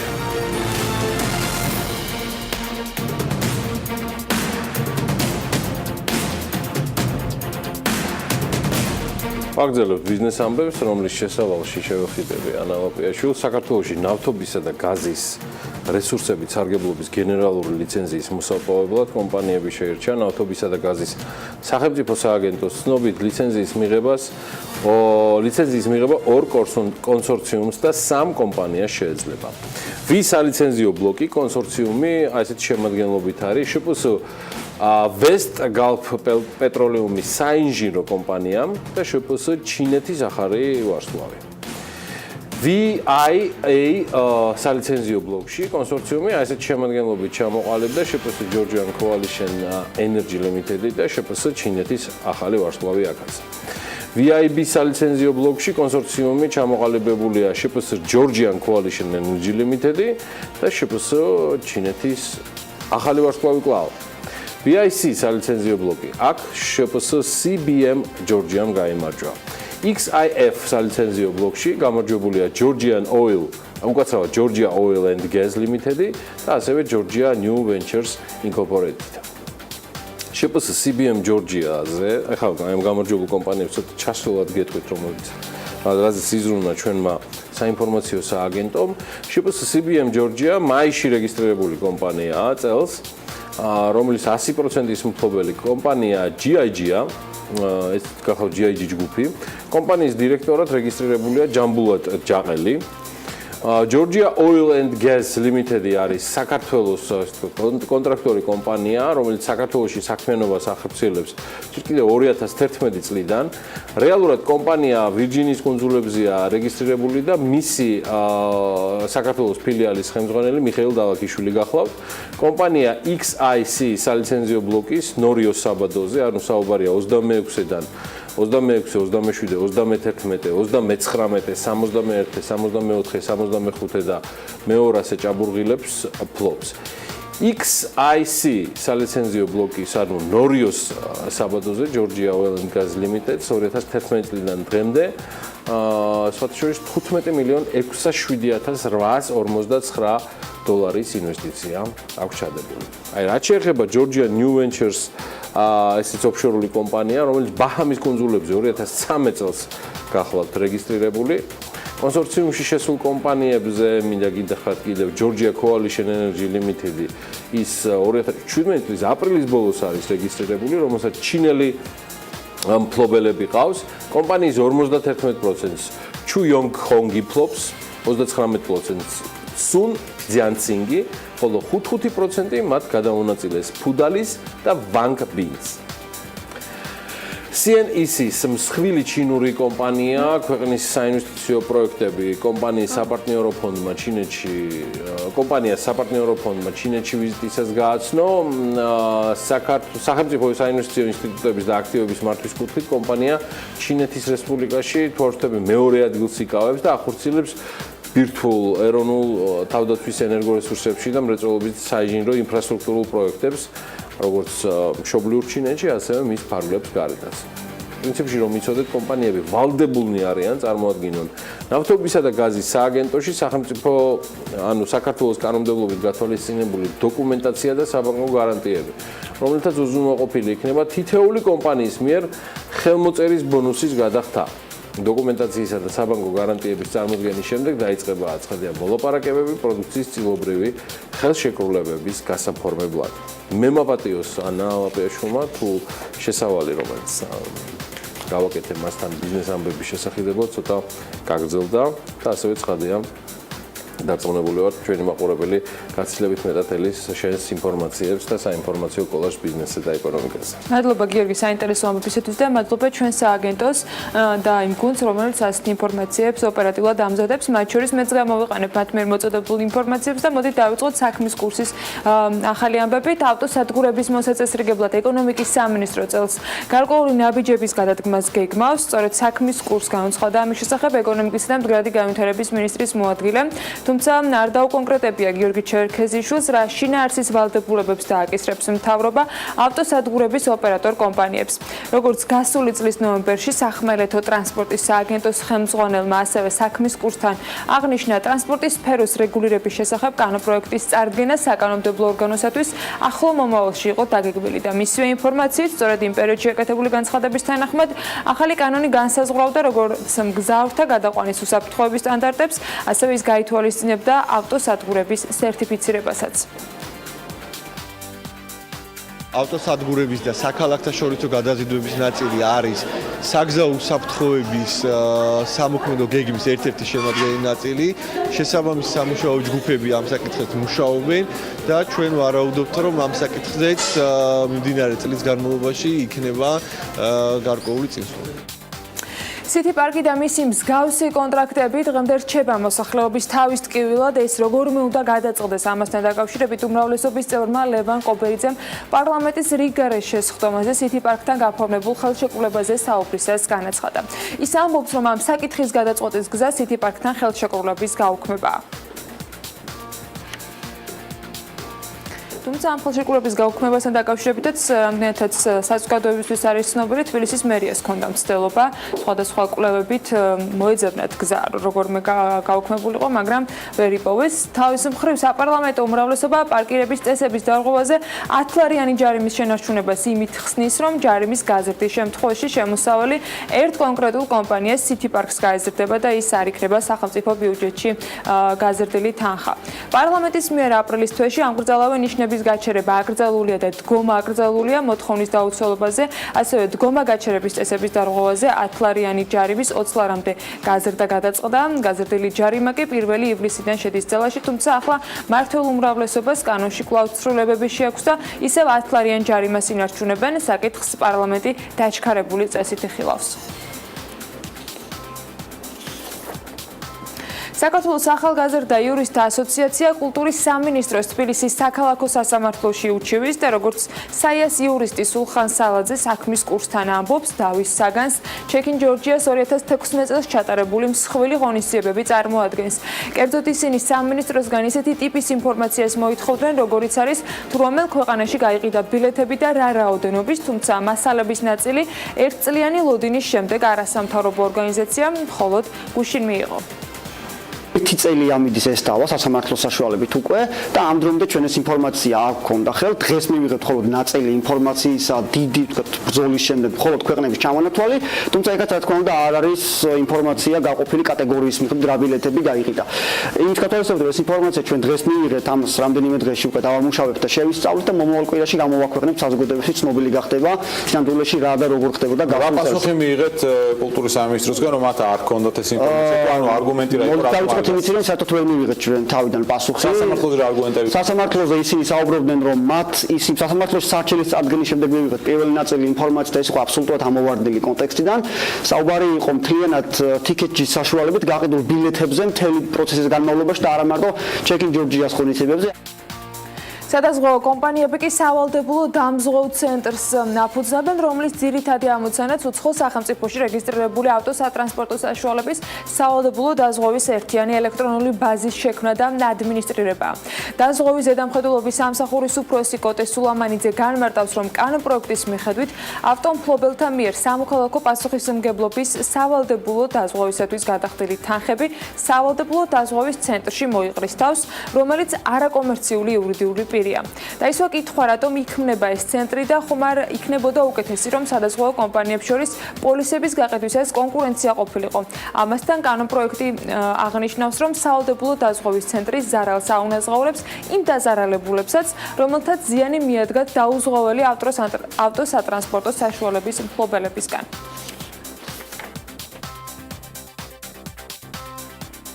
ჩვენი ამოცანა არის შევინარჩუნოთ ის მოქნილობა, რაც არსებობს საზღვრის კვეთის დროს, რათა არ შეექმნას საზღვრის კვეთის დროს უცხო ავტომობილებს პრობლემები დაზღვევის გამო. სწორედ ამ მიზნით შეიქმნება ცენტრი, რომელიც იქნება ერთიანი სისტემა, არ მოხდება სადაზღვევო კომპანიების 14-15 კომპანიის საზღვარზე დახვედრება, არ გამოიწვევს ეს დაბნეულობას, ბროკერების უამრავი ბროკერების არსებობას და უფრო გამარტივებულად, ესე ვთქვათ, დავარცხნილი პირობებით ლამაზად მოხდება მომსახურება უცხოეთ შემოსული ავტომობილების. რაც შეეხება ჯარიმების რაოდენობას, ჯარიმის რაოდენობა 100-დან 200 ლარამდეა და შესაბამისი ცვლილებები უნდა შევიდეს ადმინისტრაციულ სამართალდარღვევათა კოდექსში. კომიტეტზე განხილვისას უმრავლესობა მოიწონა კანონპროექტი განსხვავებით ოპოზიციის ნაწილისგან. მაგალითად, ნაციონალური მოძრაობის წევრი რომან გოდსირიძე ავტომფლობელთა სავალდებულო დაზღვევის შემოღებას ტურისტების გაყლეფას უწოდებს, რადგან მეზობელი ქვეყნებიდან ვიზიტორები ხშირად შემოდიან მანქანებით და ეს მათთვის ზედმეტი ხარჯი იქნება. მის შეფასებას არ ეთანხმება თავად კოტე სულამანიძე და ის აღნიშნავს, რომ ეს კეთდება მოქალაქეების, მათ შორის ტურისტების უსაფრთხოებისათვის. ტურისტები პირიქით უნდა გრძნობდნენ თავს ანალოგიურად დაცულად, როგორც არიან თავის ქვეყანაში. ანუ თავიანთ ქვეყანაში ყველგან მოქმედებს მსგავსი ტიპის დაზღვევა. პირიქით ტურისტი არის ის პიროვნება, რომელიც ნერვიულობს მსგავსი ტიპის შემთხვევებში. თუ მოხდა ავტოსაგზაო შემთხვევა, მან არ იცის ელემენტარულად როგორ მოიქცეს, მან არ იცის როგორი ურთიერთობა უნდა ჩამოაყალიბოს უკვე სხვა ქვეყნის მოქალაქესთან. სწორედ ეს არის მათი ინტერესებიდან გამომდინარე, ეს არ არის უწყუხილი. თანხა არ არის არანაირად მაღალი, არის აბსოლუტურად მისაღები ნებისმიერ ტურისტისთვის და ეს არის გადადგმული ნაბიჯი, რათა ცივილურად მოვაწესრიგოთ საგზაო შემთხვევები და არ მოხდეს პიროვნული ესე ვთქვათ გარჩევები. მე ტურისტი საქართველოსა დარწმუნებული ვარ, უცხო ქვეყნიდან შემოსული ელტონ ჯონის მოყვარულები არ შეეცილებიან ასევე ქართველებს ბილეთების შეძენაში. 17 სექტემბერს კი ლეგენდარული მომღერალი და მისი ბენდი კიდევ ერთ კონცერტს გამართავენ. ელტონ ჯონის კონცერტზე დასწრების მსურველთა დიდი რაოდენობის გამო სრულად და კომპანია Eastern Promotions-ი ქართველ მელომანებს კიდევ ერთ შანსს აძლევს ელტონ ჯონის კონცერტს არა მხოლოდ 16, არამედ 17 სექტემბერსაც დაესწრონ.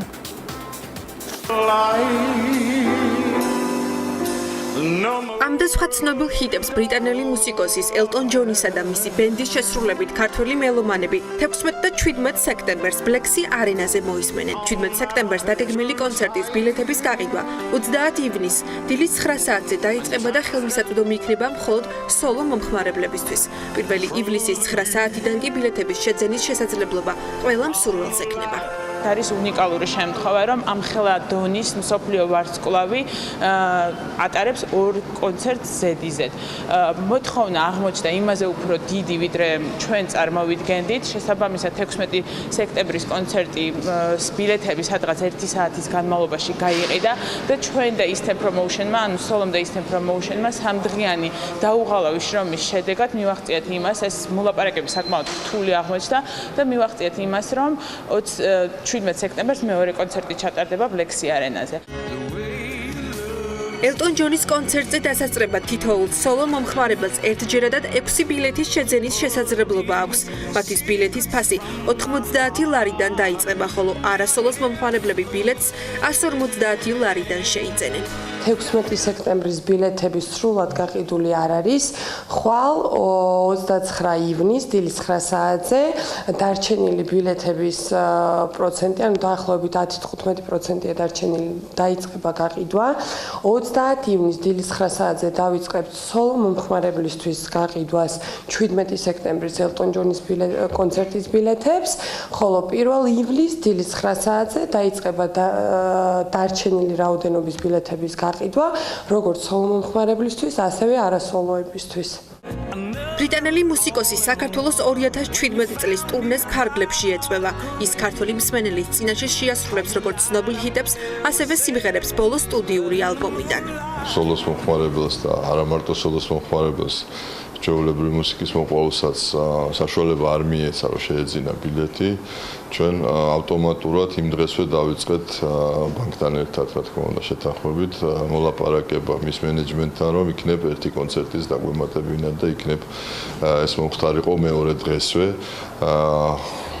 საბედნიეროდ მინდა ვაცნოთ ჩვენს მუსიკის მოყვარულებს, რომ ეს მოლაპარაკება წარმატებით დაამთავრდა და 17 სექტემბერს ბლექსი არენაზე დაემატება კიდევ ერთი კონცერტი, რაც საშუალებას მიცემს ქართულ მუსიკის მოყვარულებს და ელტონ ჯონის თაყვანისმცემლებს იხილონ იგი უკვე მეორე დღესაც. ბრიტანელი მომღერალი 50 წლიანი მუსიკალური კარიერის განმავლობაში საქართველოს პირველად ეწვევა. 2 დღის განმავლობაში ბლექსი არენაზე ელტონ ჯონს და მის ბენდს დაახლოებით 20,000 ქართველი მელომანი მოусმენს. ეს იმას ნიშნავს, რომ ზუსტად 15 წუთია დღეს დაიწყო ბილეთების გაყიდვა და თუ კიდევ არის დარჩენილი და გაქვთ სურვილი კონცერტზე დასწრება, დარწმუნებულია, რომ დროს ძალიან მნიშვნელოვანი და დიდი ფასი აქვს ამ დროისათვის. საერთაშორისო სავალუტო ფონდმა კი ამერიკის შეერთებული შტატების ეკონომიკური ზრდის პროგნოზი შეამცირა. ამჯერად ფონდი ქვეყანაში 2,1%-იან ეკონომიკურ ზრდას ელოდება, ნაცვლად 2,3%-ის. მსგავსი პროგნოზი აქვს ფონდს 2018 წლისთვისაც. IMF-ი პროგნოზის გაუარესების ერთ-ერთ მიზეზად თეთრი სახლის პოლიტიკას ასახელებს. რა გავლენა აქვს თეთრი სახლის პოლიტიკას ამერიკულ დოლარზე? ამასთან დაკავშირებით მოკლე მიმოხილვაც უნდა გაგაცნოთ. დოლარმა ვარდნა გააგრძელა და 8-თვიანი ანტირეკორდით დადო. ძირითადი სავალუტო კალათის მიმართ 4 შაბათს მას შემდეგ, რაც ამერიკის უძრავი ქონების სექტორის მონაცემები დაიდო, რასაც თავის მხრივ პოლიტიკური ეჭვების დაემატა, რეალტორთა ასოციაციამ განაცხადა, რომ სახლების გაყიდვებმა თითქმის 1%-ით იკლო გასულ თვეს, როცა პროგნოზით პირიქით იმდენივეს მატებას ელოდებოდნენ. დოლარი უკვე შესუსტებული იყო, მას შემდეგ, რაც სენატის რესპუბლიკელებმა გადადეს კენჭისყრა ტრამპის ადმინისტრაციის ჯანდაცვის ახალ კანონზე. ეს სამშაბათს მოხდა, გადადება კი პარტიის შიგნით წინააღმდეგობებმა გამოიწვია. ინვესტორები ეჭვობენ, რომ ადმინისტრაცია ვერ მოახერხებს გადასახადების შემცირებას და თავის მხრივ ფისკალური სტიმულირებისაკენ ნაბიჯების გადადგმას და უნივერსალური ჯანდაცვის ახალი კანონი მათთვის ერთგვარი ტესტი იქნება. ამასობაში გაძვირდა ევროც და სამშაბათს ევროპის ცენტრალური ბანკის ფორუმი იყო, სადაც ბანკის პრეზიდენტმა მარიო დრაგიმ განაცხადა, რომ ინფლაცია ევროზონაში დროებითი მოვლენაა და ბანკი ამ ფაქტის მიღმაც იყურება. განცხადებამ გაამყარა ვარაუდი, რომ ევროპის ცენტრალური ბანკი რაოდენობითი შემცირების პოლიტიკას გაატარებს. ასე ეწოდება მონეტარული პოლიტიკის ერთ-ერთ ფორმას, რომლის ფარგლებში ცენტრალური ბანკი ფინანსური აქტივების შესაძენად ახალ ფულს ელექტრონული ფორმით ქმნის. ამის მაგალითი კი სახელმწიფო ბონდებია. პროცესის მიზანია წაახალისოს კერძო სექტორი, დახარჯოს მეტი ეკონომიკაში და ინფლაციას სამიზნე ნიშნულზე დააბრუნოს. შედეგად 1 ევროს ფასი დოლარსა და 14 ცენტს უახლოვდება უკვე. ბრიტანული ვალუტის ფასიც ზრდისკენ არის, დოლარსა და 29.9 ცენტამდე. ეს ივნისის მერე ერთ-ერთი ყველაზე მაღალი მაჩვენებელია. იაპონურ იენთან ერთად კი, რომელიც 112 ერთეულს აჭარბებს დოლარის შესაძენად, გაიზარდა ავსტრიული და ახალზელანდიური დოლარების ფასიც. დანაკარგი განიცადა მხოლოდ კანადურმა დოლარმა, გასული კვირის ბოლოდან მოყოლებული კი, როგორც შოთა გვირჩევდა, კარგი დრო იყო ეთერიუმის შესაძენად, მათ შორის გუშინაც და გუშინ Facebook-ზე ერთ-ერთი მაყურებლისგან წერილიც მიუღია, რომელმაც ეს რჩევა გაითვალისწინა. რაც შეეხება უკვე კრიპტოვალუტების ფასს, გუშინელთან შედარებით ეთერიუმის ფასი 50 დოლარით არის გაზრდილი, ანუ 21%-იანი მატება დააფიქსირა. გასულ კვირასთან შედარებით კი კვლავ 25%-ით დაბალია, თუმცა ზრდის ტენდენცია ნარჩუნდება. ეთერიუმთან ერთად ზრდისკენ არის ბიტკოინიც, რომელიც შედარებით მოკრძალებულად იმყარებს პოზიციებს დაახლოებით 6%-ით, ანუ $146 გაძვირდა ბიტკოინი და მისმა ფასმა $2,500 გადააჭერბა. ორივე ვალუტა საბოლოოდ ზრდისკენ მიდის და ვნახოთ როგორ იქნება კვირის ბოლოსთვის მონაცემები, ამას პრინციპში კვირის დასაწყისიდან ველოდებით, ვნახოთ როგორ პოზიციებს შეინარჩუნებენ კრიპტოვალუტები. აი ასეთი ამბები ქონდა ამ დროისათვის, ეს ბიზნეს სიახლეების მეორე ბლოკის ნაწილი იყო და რა თქმა უნდა მიმოხილვა სავალუტო კურსთან დაკავშირებით. წინ გველოდება გრძელვადიანი ამიდის პროგნოზი და ამის პროგნოზის შემდეგ უკვე საინტერესო სტუმრებს უმასპინძლებთ.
ამ კონტექსტში მან უხარშო სასადილოების ბენეფიციარზე ისაუბრა და ბოლო წლების სტატისტიკა მოიყვანა. 2014 წელს თბილისის უფასო სასადილოებში რეგისტრირებული იყო 14000 ადამიანი, 2015 წელს 26000 ადამიანი, 2016 წელს 32000 ადამიანი და 2017 წელს ბენეფიციართა რაოდენობა 38000-მდეა გაზრდილი.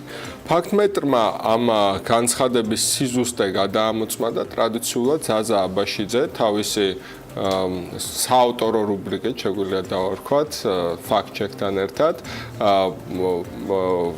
ისაუბრებს ვერიკო სუხიაშვილთან, ფაქტ-ჩეკის ანალიტიკოსთან და თავად ლევან ხაბეიშვილთან, სამოქალაქო პლატფორმა ახალი საქართველოს ერთ-ერთ ლიდერთან, რომელმაც ეს ინფორმაცია გამოაქვეყნა პირველმა. მშვიდობის მივესალმებით ელმაყურებლებს. ვერიკო სუხიაშვილმა და ფაქტ-ჩეკმა გადაამოწმა მართლაც ლევან ხაბეიშვილის განცხადება და რამდენიმე მნიშვნელოვანი დეტალი დააფიქსირა. ამის შესახებ შეგვიძლია თავად ვერიკოსგან გავიგოთ თუ რა ვითარება ამ მხრივ და პრინციპში რამდენიმე თავიდან ზოგადი აღწერილობით შეუძლია ვერიკოს დაიწყოს, რამდენი სასადილო არის, რამდენი ბენეფიციარია, რამდენ ადგილზე ფუნქციონირებს და ზოგადად რა ვითარება გვაქვს ამ ზოგადი ფონი როგორი არის ბოლო წლებში და დღეს. მოგესალმებით კიდევ ერთხელ და მე ლევანთან გადავიდეთ შეგვიძლია. მოწვევისთვის ჩვენ მართლაც გავანალიზეთ თბილისში უფასო სასადილოების მდგომარეობა. აღმოჩნდა, რომ თბილისის 10 რაიონში სულ გვაქვს 63 უფასო სასადილო, სადაც ბენეფიციარებს დღეში ერთხელ შეუძლიათ სადილით სარგებლობა და ასევე მათი დღიური ულუფის ფასი ლარი და 18 თეთრია. ჩვენ ამ ამ სასადილოებში შეუძლიათ ისარგებლოთ მხოლოდ იმ ბენეფიციარებმა, რომლებიც არიან სოციალურად დაუცველები და მათი სარეიტინგო ქულა 200,000 არ აღემატება. არსებობს ძირითადი სიები და დამატებითი სიები.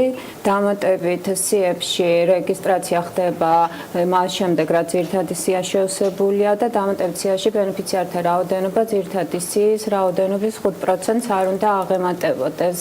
ჩვენ ლევანის განცხადებიდან გამომდინარე სტატისტიკაც გავაანალიზეთ და აღმოჩნდა, რომ უფასო სასადილოების დაფინანსებაც და ბენეფიციართა რაოდენობას ბოლო წლების განმავლობაში მზარდია. თუ 2013 წელს უფასო სასადილოები ფინანსდებოდა თქვა 8,5 მილიონი, დღეისთვის უკვე ეს თანხა 16 მილიონამდეა გაზრდილი და ბენეფიციართა რაოდენობაც 22,000-დან გაზრდილია 38,000-მდე. აი ეს ნაწილი საინტერესოა, ლევან, შენ კითხავ პირდაპირ 2013 წლიდან დღემდე ორჯერ არის გაზრდილი დაფინანსება, ბენეფიციართა რაოდენობას იზრდება, თუმცა ქვეყანაში თუ ჩავხედავთ სტატისტიკას, სოციალური დაუცველების რაოდენობა კლებულობს. რანაირად ხდება, რომ ერთის მხრივ სოციალური დაუცველთა რაოდენობა კლებულობს და მეორეს მხრივ გვაქვს ისეთი შემთხვევა, რომ ამ სერვისით მოსარგებლე პირების რაოდენობა მნიშვნელოვნად იზრდება და შესაბამისად დაფინანსებაც. რასთან გვაქვს? იდეაში ხო არაბუნებრივია ეს რაღაც ერთის მხრივ ვისაც ჭირდება იმათი რაოდენობა ნაკლები იყოს და მოგესალმებით, მივესალმებით თქვენს ტელემოყურებელს. ხო, ფაქტია, რომ 267,000-დან ამბობენ, რომ გაჭირებულების რაოდენობა არის ჩამოსული დაახლოებით 167,000-მდე, ну ფაქტობრივად შემცირებულია დაახლოებით 30-დან 40%-მდე, თუმცა სხვა მიმართულებით რაც ჩვენ ვსაუბრობთ, თბილისში გაზრდილია ფაქტობრივად 30-40%-ით უფრო მეტითაც ბენეფიციართა რაოდენობა, ანუ ეს ციფრები უგეუბნება და რაღაც ისე კარგად არ არის. ასევე საუბრობთ იმაზე, რომ ლარდა 18-ად ხდება ამ ადამიანების კვება, ერთი საინტერესო დეტალი მინდა ვთქვა, რომელიც ანუ ლარდა 18 არის ფასი, რომელსაც ღებულობს კომპანია, შემდეგ ჩვენ თუ ამას მოვაკლებთ მოგების გადასახადს, ანუ დაახლოებით 98 თეთრი რჩება კომპანია ზამვალდებულების შესასრულებლად, ამას შემდეგ თუ დაუმატებთ იჯარას, სადაც აქვს ასე ვთქვათ შენობა აღებული, პლუს თანამშრომელთა რაოდენობა, დაახლოებით 4-5 თანამშრომელი მათი ხელფასი, პლუს კომუნალური გადასახადი, მით უმეტეს რომ იქ მაცივარი ყოველთვის ჩართული უნდა იყოს, ზაფხულში ზამთარში, იმიტომ რომ 24 საათიან რეჟიმში ყოველდღიურად უწევთ ასე ვთქვათ საკვების მომზადება, შაბათი იქნება თუ კვირა, გამოდის რომ რეალურად საკვებისთვის რჩება დაახლოებით 50 თეთრი, რაც არის არანორმალური და იმ ბენეფიციარების საკვებად თავიდანვე, როდესაც ტენდერი ცხადდება, ჩვენ მიმართული გვაქვს ამ შემთხვევაშიც ექსპერტიზის დასკვნას ველოდებით, რომ ფაქტობრივად რეალურ საბაზრო ღირებულებასთან 3-ჯერ, 4-ჯერ აცდენილია ის ფასები, რაც რეალურად ჭირდება იმისთვის, რა ვალდებულებაც აქვს კომპანიას აღებული. ამიტომ თავშივე ჩვენ შეგვიძლია ვთქვათ, ნებისმიერი სტატისტიკა ამას ამბობს, ნებისმიერი ფასდაწარმოება ამას ამბობს, რომ ეს ტენდერი ძირშივე არის კორუფციული და ახლა სხვა დეტალებზე რატომ არის კორუფციული, როგორ მოხდა რომ 3 წლიანი ხელშეკრულება მიიღეს კომპანიებმა, მე როგორ მოხდა რომ ეს კომპანიები უცებ აღმოჩნდა რომ ქართული ოცნების შემომწირველები არიან, ეს კიდევ დამატებით სხვა, ასე ვთქვათ, დეტალებია, ამასთან დაკავშირებით პროკურატურაში უკვე საქმეც არის აღძრული, ჩვენს მიერ მითითებულ, ასე ვთქვათ, დარღვევებთან დაკავშირებით და დასკვნებთან დაკავშირებით პროკურატურას მიუმართეთ და უკვე ფაქტობრივად მოდი პირდაპირ ვთქვათ, რომ იძულებულები შეიქმნა რომ ამ საქმეზე გამოძიება დაეწყო, თუმცა სამწუხარო ჯერჯერობით მუხლი ეხება ანუ თაღლითობას და ამ მხოლოდ კომპანიების მიმართულებით მიდიან, არა და აქ საკმაოდ სუყე, ასე ვთქვათ, დიდი სახელმწიფო მანქანაა ჩართული, იმიტომ რომ კომპანია, რომელიც ნაკლის ვალდებულებას არ ასრულებს, ამისთვის არსებობს გამგეობები მუნიციპალიტეტები და საქალაქო სამსახური, რომელიც პერმანენტულად უნდა ამოწმებდეს იმას, რაც ამ შემთხვევაში შემოწმეთ ჩვენ. საინტერესო ნაწილია, ანუ მარტო კომპანიაზე ხო არ წყდება ეს ჩატვი, ასე ვთქვათ. მე ვნახე თქვენი აქციაც რამდენიმე ხნის წინ და მერიას თუ ქონდა რაიმე გამოხმაურება ამ მიმართულებით, მე პრინციპში მერია არის, ხო, ის ორგანო, რომელიც თბილისში ამას კურირებს და მე შეგვიძლია ვერიკოსთანაც გადავიდეთ, ფაქტ-ჩეკმა ცადა, როგორც სტატიიდან გავიგეთ, მისვლა და ადგილზე დაკვირვება, თუმცა არ მიუშვეს იქამდე და აი სტატისტიკები, ციფრები ხო ყველაფერზე მეტყველს, მათ შორის ახლა რა ვთქვით, შეუსაბამო, აი მაგალითად არსებობს 63 სასადილოში, როგორც 400 კაციანი და 350 კაციანი, ანუ უფასო სასადილო, ასევე გვაქვს მაგალითად დანში 1200 კაციანი სასადილოც, როგორც წარმოვიდგენიათ 1200 მოქალაქეს 4 საათში 10-დან 2 საათამდე, ანუ ამ ძირითად სიას ვისაც ემსახურება, ასე ვთქვათ, უფასო სასადილო, როგორც წარმოვიდგენიათ 4 საათში 1200 ბენეფიციარზე გაიცეს სერვისი, წარმოუდგენელია რამდენ დროში, ანუ ბენეფიციარი მიდის, იწონება თან ეს საკვები, რაც ასე ვთქვათ, დახარისხებული უნდა იყოს, უნდა აიწონოს, უნდა გაიცეს, ამას ყველაფერს დრო ჭირდება. წარმოუდგენელია, ფიზიკურად შეუძლებელია 4 საათში მოიმსახურო 1200, ну თუნდაც 800 ბენეფიციარს და 800 ბენეფიციარი ჩვეულებრივი ამბავია. საშუალო სტატისტიკას თუ ავიღეთ, მივიღებთ სტატისტიკა გვეუბნება რომ დაახლოებით 650-მდე ბენეფიციარია ყველა უფასო სადილოში, იმიტომ რომ 39251 ბენეფიციარი იკვებება, პლუს დამატების სიაში 6000-ზე მეტი ადამიანი, ну წარმოუდგენელად ციფრები თავად გვეუბნება იმას, ანუ მეტყველებს იმაზე, რაც ხდება და ერთი დეტალი მინდა კიდე დავამატო, რაზეც ციფრებთან დაკავშირებით რახან ვსაუბრობ და რიცხვებზე რახან ვლაპარაკობ. სოციალური დაუცველების რაოდენობა მცირდებაო თქვით, ну ამას აი ამაზე შეგვიძლია ვთქვათ, რომ 2013 წელს იყო 298,000 სოციალური დაუცველი და დღეისთვის 2017 წლის მაისში არის 172,244 სოციალური დაუცველი, ანუ 100,000-ზე მეტით მოიკლო პრინციპში ამ რიცხვმა, თუმცა არჩევნების წინ ეგეც აღსანიშნავია. არჩევნების წინ იზრდება. არა, 2015 წელს იყო 293 სოციალური დაუცველი და 2016 წელს 221,000, ანუ არჩევნების წინაც მოიკლო, თუმცა მაინც მნიშვნელოვნად განსხვავებული საინტერესო დეტალი იმატებს ხოლმე და მე იკლოს ფაქტ-ჩექზე იყო ეს ინფორმაცია. კი, არა, ეს ესეა არჩევნების წელიწადში 2016 წლის 1 იანვრის მონაცემი რომ დავადაროთ 2016 წლის ოქტომბრის მონაცემებს, ნახავთ რომ გაზრდილია. ანუ ტენდენცია ამ მიმართულებით გაზრდა, შემდეგ ისევე მიდის კლება, ხა ამას 2015 წელს ვერ მივაყოთ. აი 2016 წელს იანვარში იყო და შემდეგ ოქტომბერში. ერთი დეტალი მინდა ვთქვა რომ აი სოციალური დაუცველი სამსახური ხომ არსებობს სოციალური სააგენტო, ესეთი ამ სააგენტოს ხელმძღვანელი ჩვენ ბოლო კვლევა რაც ქონდა, გადაადგილდება 94,000 ლარად შეფასებული აუდი A6-ით და მათ შორის პირადად დამიკავშირდა შემდეგ სოციალური სამსახურის PR სამსახურის წარმომადგენელი და მითხრა რომ მე გავავრცელებ სტალი ინფორმაცია და აი მინდა ეხლა სატელევიზიო ეთერში უპასუხოთ. სტალი ინფორმაციას ის გულისხმობდა რას? რომ თურმე მათ არ უყიდიათ, ანუ მათი ხელისუფლების პირობებში არ არის ეს ნაკრები და არის 2012 წელს შეძენილი. ნებისმიერ შემთხვევაში პირდაპირ ვთქვათ, მე არ დავინტერესებული ვარ თა ვისი შეძენილი იყო.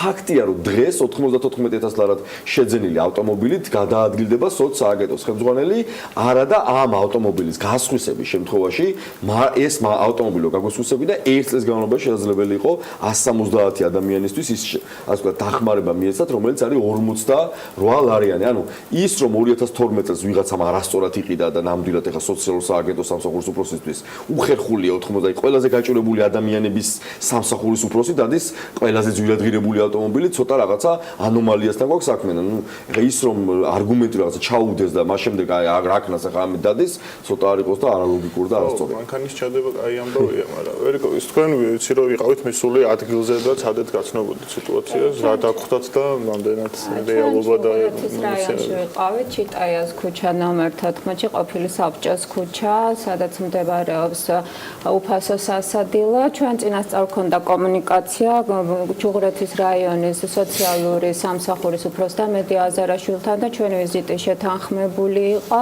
მაგრამ ადგილზე მისულებს დიასახლისმა ადგილზე სიტუაციის გაცნობის საშუალება არ მოგვცა. ჩვენი მისვლის შემდეგ რაღაც ცოტა უხერხული სიტუაცია შეიქმნა, ცოტა დაიბნენ, მოხდა გადარეკვა ვინმე რეზოსთან, როგორც სავარაუდოდ ეს არის კონტრაქტორი ფირმის ხელმძღვანელი, რომელსაც დირექტივა გასცა, რომ მე არ უნდა შევსულიყავი არც სამზარეულოში და არც ადგილზე არ უნდა გავცნობოდი სიტუაციას.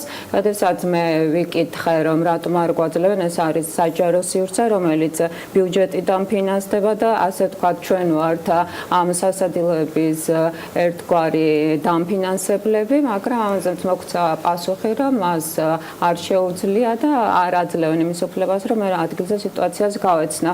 როგორც ლევანმა აღნიშნა, მე ვიკითხე და ამ სასადილოში 800 ბენეფიციარი სარგებლობს მის მომსახურებით.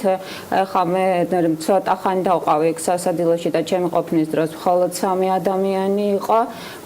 ვერ ვიტყვი რომ 800 ადამიანის მომსახურებას როგორ შეძლებენ, თუმცა რაღაცა მაინც წარმოუდგენელია, იმიტომ რომ სულ 20 კვადრატული სიდიდის ოთახი იყო ალბათ დაახლოებით და 5 მაგიდით, სადაც ალბათ შეუძლებელია 800 ადამიანის მომსახურება, თუმცა ისიც უნდა აღვნიშნოთ, რომ 800 ადამიანი ადგილზე არ მიდის, ძირითადად ხდება საკვების გატანა, მაგრამ მაინც 200 და 300 ადამიანი მაინც უნდა მიდიოდეს ალბათ ყოველ დღე და აი ესეთი სიტუაცია დაგვხდა, მოკლედ რაღაცა კარგად რო არ არის სასადილოებში ფაქტია. ეს სტატისტიკას ვიტყვი საჯარო რეესში 12000 ადამიანი ყოველდღიურად დღის განმავლობაში რომ მივიდეს, დაახლოებით 400 თანამშრომელი ემსახურება, რომ სწრაფი სერვისი გაცეს, ეხლა რომ ამდენად სწრაფია, ვიცით რომ რაღაც კომფორტულია, ყველაზე რაღაც სერვისის მიმართულებით საჯარო რეესტრი, იუსტიციის სახლები, ასე ვთქვათ, ძალიან ეფექტურია და ამ შემთხვევაში ჩვენ გვეუბნებიან, რომ 39251 ბენეფიციარს დაახლოებით 300 ადამიანი ერთი ფანჯრის პრინციპით, იმიტომ რომ ანუ საჯარო რეესში ბევრი სივრცეა, ბევრი გაშეგლება მიხვდა და აქ უფასო ადგილებში რომ მიდიხართ, მხოლოდ ერთი ასე ვთქვათ სივრცეა, საიდანაც საჭმელს გაცემენ. ამ 10 ადგილ წერტილი კი არის, სადაც შეიძლება რომ 800 ადამიანს სიტყვაზე აიღოს ერთი წერტილიდან გაცემა. წარმოუდგენელია და ეს იმდენად ზედაპირზეა, რომ მე დარწმუნებული ვარ, რომ საქმე ბოლომდე მივა და პროკურატურა ამას ვთქვათ გამოძიებას ლოგიკურად დაასრულებს. იმედი მაქვს ყოველ შემთხვევაში. თუმცა ეს ყველაფერი ვერდიქტის გარეშე აქვს, ვერდიქტის დასრულს კემდერი შევაჯამოთ. რა იწვევს იმას, რომ ვერდიქტი არ არის, რა ინფორმაცია გაკლიათ, რომ როგორმე შედარება მაინც კეთდებოდეს, რამდენად მართალია ან ტყუილია. ჩვენ როდესაც ამ განცხადებაზე დავიწყეთ მუშაობა, ვფიქრობდით, რომ მხოლოდ სტატისტიკურ მონაცემებს გავაანალიზებდით. მაგრამ კვლევის შედეგად უკვე ლევანმა და მისმა გუნდმა დაიწყო მონიტორინგი სასადილოების, ამიტომ ჩვენ ნამდვილად არ ვიქნებოდით მართალი, რომ მხოლოდ სტატისტიკურ მონაცემებზე დაყრდნობით შეგვეფასებინა განცხადება, ამიტომ გავითვალისწინეთ ის ურთიერთგამორიცხავი ფაქტები, რომელიც ამ სასადილოებთან დაკავშირებით არსებობს და ამის გამო არ გამოვიტანეთ ვერდიქტის გამოტანიდან ამ ეტაპზე თავი შევიკავეთ, თუმცა ჩვენ აუცილებლად გავაგრძელებთ. სტატისტიკის შემთხვევაშიც ლევანს ტენდენცია რა თქმა უნდა მზარდია, სასადილოების ბენეფიციართა რაოდენობა გაზრდილია, ამ საკითხში ნამდვილად ვეთანხმებით, თუმცა ლევანს სოციალური ფონის გავარესება მოყავს ამის საილუსტრაციოდ და ჩვენ ამაში როგორც სტატისტიკიდან დაყრდნობით აღმოჩნდა, რომ თბილისში სოციალური დაუცველთა რაოდენობა წლების განმავლობაში კლების ტენდენციით ხასიათდება. ამიტომ ცოტა ამ განცხადების ამ ნაწილში არ დავეთანხმებოდით და ალბათ რომ გამოგვეტანა სტატისტიკაზე დაყრდნობით ვერდიქტი იქნებოდა ნახევრად სიმართლე ან მეტწილად სიმართლე. ამ შემთხვევაში მეტი ინფორმირებულობაც არის დასკვნაში მითითებული ერთ-ერთი ფაქტი. მარტო იმას ვერ გავითვალისწინებთ, რომ თქვა სიღარიბე არის გაზრდილი და ამიტომ გაიზარდა მიმართვიანობა, როგორც სტატისტიკიდან გამომდინარე აღმოჩნდა პირიქით სოციალურთა დაუცველთა რაოდენობა ბოლო 5 წლის შემდეგ ყველაზე ნაკლები გვაქვს 2017 წელს, მაგრამ ალბათ ინფორმირებულობა არის გაზრდილი და უფრო მეტი მიმართვიანობა ამ უფასო სასადილოებისადმი და ამან განაპირობა ბენეფიციართა რაოდენობის ზრდა. თუმცა ნახავთ, ალბათ გარკვეული კვლევის შედეგად იქნება შესაძლებელი, რომ კიდევ მეტი ინფორმაცია მივიღოთ და გავიგოთ ამ კითხვაზე პასუხი. ჩვენ ამ თემაზე მუშაობას გავაგრძელებთ ნამდვილად. იქნება მოვლინოს სიმართლე ამ საკითხს დავუბრუნდეთ. იმედი გვაქვს, რომ ახლოს მომავალში გავიგებთ მათ პასუხსაც. მადლობა სტუმრობისათვის, მადლობა საინტერესო რუბრიკისათვის საზას. ჩვენ ახლა მოკლე კალენდრის კოლაჟზე უნდა გავიდეთ. კიდევ ერთხელ გადავავლოთ თვალი, რით არის გამორჩეული დღევანდელი დღე ისტორიაში, რა მნიშვნელოვანი თარიღებია აკავშირებს 29 ივნის წარსულთან და დაგიბრუნდებით კიდევ ერთი სტუმრით. 1900 წლის 29 ივნის დაიბადა ცნობილი ფრანგი მწერალი და მფრინავი ანტუან დე სენტ-ეგზიუპერი. ნიუ-იორკში ცხოვრებისას დაწერა თავისი ყველაზე ცნობილი ნაწარმოები პატარა უფლისწული. 1944 წლის 31 ივლისს კუნძულ სარდინიაზე გაფრინდა სადაზვერვო მისიით, საიდანაც აღარ დაბრუნებულა. დიდი ხნის მანძილზე სენტ-ეგზიუპერის დაღუპვის შესახებ არანაირი ცნობები არ არსებობდა. მხოლოდ 1998 წელს მარსელთან ახლოს ზღვაში ერთ-ერთმა მეთევზე მიპოვა სამაჯური, რომელზეც შემდეგი წარწერა იყო ანტოინე კონსუელო, ასე ერქვა ანტუანის ცოლს. 2012 წლის 29 ივნის იუნესკომ პალესტინის სახელმწიფოს ტერიტორიაზე მდებარე მაცხოვრის შობის ტაძარს მსოფლიო მემკვიდრეობის ძეგლის სტატუსი მიენიჭა. ტაძარი იმ გამოქვაბულზე ააშენებული, სადაც იესო ქრისტე დაიბადა. ეს ტაძარი უძველესია მათ შორის, რომელიც დღემდე ფუნქციონირებს წმინდა მიწაზე. მისი მნიშვნელოვანი ნაწილი ჯერ კიდევ მე-4 საუკუნეშია აგებული. მაცხოვრის შობის ტაძარი იერუსალიმის მართლმადიდებელ საპატრიარქოს ეკუთვნის, თუმცა ტაძარში თავისი უფლებების სომხურ და კათოლიკურ ეკლესიებსაც გააჩნიათ. ამ ტაძარს სწორედ 3 ეკლესია მართავს და საუკუნეების განმავლობაში ჩამოყალიბდა შესაბამისი იერარქიაც, რაც ხაზგასმულია პრაქტიკულად ყველა დეტალში. მაგალითად, ტაძრის ყველაზე წმინდა ნაწილი, მოვერცხლილი ვარსკვლავით მონიშნული მაცხოვრის შობის ადგილი განათებულია 15 კანდელით. აქედან 6 ეკუთვნის მართლმადიდებელ ეკლესიას, 5 სომხურს, ხოლო 4 კათოლიკურს. 21 ივნისიდან ინოვაციებისა და ტექნოლოგიების სააგენტოს ახალი თავმჯდომარე ყავს. გიორგი ზვიადაძე ეკონომიკის მინისტრმა წარადგინა. ჰუმანიტარულ მეცნიერებათა ფაკულტეტის კურსდამთავრებულს გავლილი აქვს კავკასიის უნივერსიტეტის სისხლის სამართლის მაგისტრატურა, ლიტვის მიკოლას რომერის და ბრიტანეთის მიდლსექს უნივერსიტეტის სამაგისტრო პროგრამები. მის ბიოგრაფიაში ბევრ საინტერესო პუნქტს შევხვდებით სამუშაო გამოცდილებიდან. ბოლო გაჩერება 2012-17 წლებში საქართველოს მცირე და საშუალო საწარმოთა ასოციაციის სამეთვალყურეო საბჭოს თავმჯდომარის პოსტი იყო. სამომავლო გეგმებზე და სააგენტოს განვითარების შემდეგ ეტაპზე გიორგი ზვიადაძე საქმიანი დილაში ისაუბრებს. ახლა წარმოგიდგენთ მას. გამარჯობა. პირველი კითხვა მინდა დაგისვათ, რა დაგვხდათ ინოვაციების და ტექნოლოგიების სააგენტოში და რის ტრანსფორმაციას აპირებთ? დიდი მადლობა მოწვევისთვის და ასეთი საინტერესო შეკითხვისთვის. ხშირად მე სამწუხაროდ პოლიტიკაში ვერ ვერკვევი, მაგრამ მინდა მოგახსენოთ, რომ ამ ხელისუფლების პირობებში შეიქმნა ინოვაციებისა და ტექნოლოგიების სააგენტო. საქართველოს დღევანდელი პრემიერ-მინისტრი მაშინ ეკონომიკის მინისტრი გახდათ. მისი ბრძანებით არის ეს სააგენტო შექმნილი. სააგენტოს სადამფუძნებლო დოკუმენტების და განაწესი და დებულებები ცხადია, პირველი დოკუმენტები იყო, რასაც მე გავეცანი და ასევე ის გუნდი, რომელიც იქ დამხვდა. მინდა მოგახსენოთ, რომ კერძო სექტორიდან სახელმწიფო ორგანიზაციაში გადასვლა ძალიან რთული პროცესია, მოგეხსენებათ, მაგრამ ინოვაციებისა და ტექნოლოგიების სააგენტო ალბათ ერთ-ერთი ყველაზე იოლია იმ სახელმწიფო სტრუქტურებიდან, რომელშიც შეიძლება ადამიანმა კერძო სექტორიდან გადაინაცვლოს. ჩვენ, როდესაც გავიცანით თანამშრომლები ბატონი ministris მოადგილის წარდგინებით, ჩვენ დავსხედით და დავიწყეთ საუბარი ძალიან შედეგზე ორიენტირებული გეგმების დასახვისთვის. მინდა გითხრათ, რომ კერძო სექტორში მუშაობისას მეგონა, რომ სახელმწიფო სამსახურებში დასაქმებული ადამიანები ბევრად ჩამორჩებოდნენ კერძო სექტორში დასაქმებულებს ბრძანების, დავალების, მითითების, რჩევის, თხოვნის, მიღების, ანალიზისა და შესრულების ასპექტში. აღმოჩნდა სრულიად საპირისპიროდ ის საკითხი, რაც კერძო სექტორში თანამშრომლებს აქვთ, რომ ძალიან ხშირად ყოველ განსხვავებულ დავალებაზე შესაძლებელია მათგან ნაცვლად იმისა, რომ მზაობა იყოს შესრულების, არის პრეტენზიები, აი მუდმივად ბონუსზე აპელირება და ასე შემდეგ. სახელმწიფო სამსახურში, კერძოდ ინოვაციებისა და ტექნოლოგიების სააგენტოში იდეის გარშემო შეკრებილი გუნდი ვნახე, რომლებსაც ნათქვამი არ აქვს. ალბათ ეს ტექნოლოგიური სფეროს სპეციფიკა უფროა. მე ბედნიერი ვარ, რომ ამ ორგანიზაციაში მოვხდი. მე საჯარო კერძოს და შეიძლება მე სხვა საჯარო სამსახურში მუშაობის გამოცდილება არ მაქვს, მაგრამ რაც ვნახე ტექნოლოგიებისა და ინოვაციებისა და ტექნოლოგიების სააგენტოში თანამშრომლების მიმართ მხოლოდ პატივისცემას იმსახურებს. ცხადია, არსებობს საკითხები და გეგმები, რომლებიც გარკვეულ ცვლილებას განიცდის ჩემი ხელმძღვანელობის პირობებში და ეს ბუნებრივია, მაგრამ ეს იქნება მაქსიმალურად უმტკივნეულო და მაქსიმალურად შედეგზე ორიენტირებული. რა არის საკითხები, ან სიახლეები, რომლის დანერგვაც გინდათ? აი, მას შემდეგ რაც შეისწავლეთ იქ სიტუაცია, ალბათ თავიდან გაიაზრეთ, ისიც ნიშანდობლივია, რომ ესე იგი ტექნოლოგიური სფეროს სააგენტოა და ჰუმანიტარი ხელმძღვანელობთ, ანუ თქვენ აბსოლუტურად სხვა ხედვა გექნებათ ალბათ იქ მიმდინარე პროცესებზე. რა არის ის რა სიახლის დანერგვის აუცილებლობაც დაინახეთ? რაც შეეხება ჰუმანიტარობას, მოგახსენებთ, რომ 2009 წლიდან 8 წლიდან ფაქტობრივად კომუნიკაციების სფეროში არის ჩემი თუმცა დღეს უკვე აღარ მაქვს ამ ორგანიზაციაზე საუბრის უფლება, რადგან საჯარო მოხელე ვარ, მაგრამ ტელეკომუნიკაციები და ტექნოლოგიური სფერო ჩემთვის ძალიან ახლოს არის. ჰუმანიტარობა დამეხმარა იმაში, რომ სწორად ჩამოვაყალიბო ჩემი აზრი და ხედვა, გავიგო ადამიანების, რომლებიც არიან და ხელმძღვანელების, რომლებმაც ძალიან ცხადი დავალება მომცეს, დავალება გახლავთ ის, რომ გარკვეული პერიოდის შემდეგ, კერძოდ 2020 წლისთვის, ეს არის ჩვენთვის აღებული გეგმა, ინოვაციებისა და ტექნოლოგიების სააგენტო მაქსიმალურად იყოს მზად, თავად შეინახოს საკუთარი თავი და მოხდეს პროექტების კომერციალიზაცია.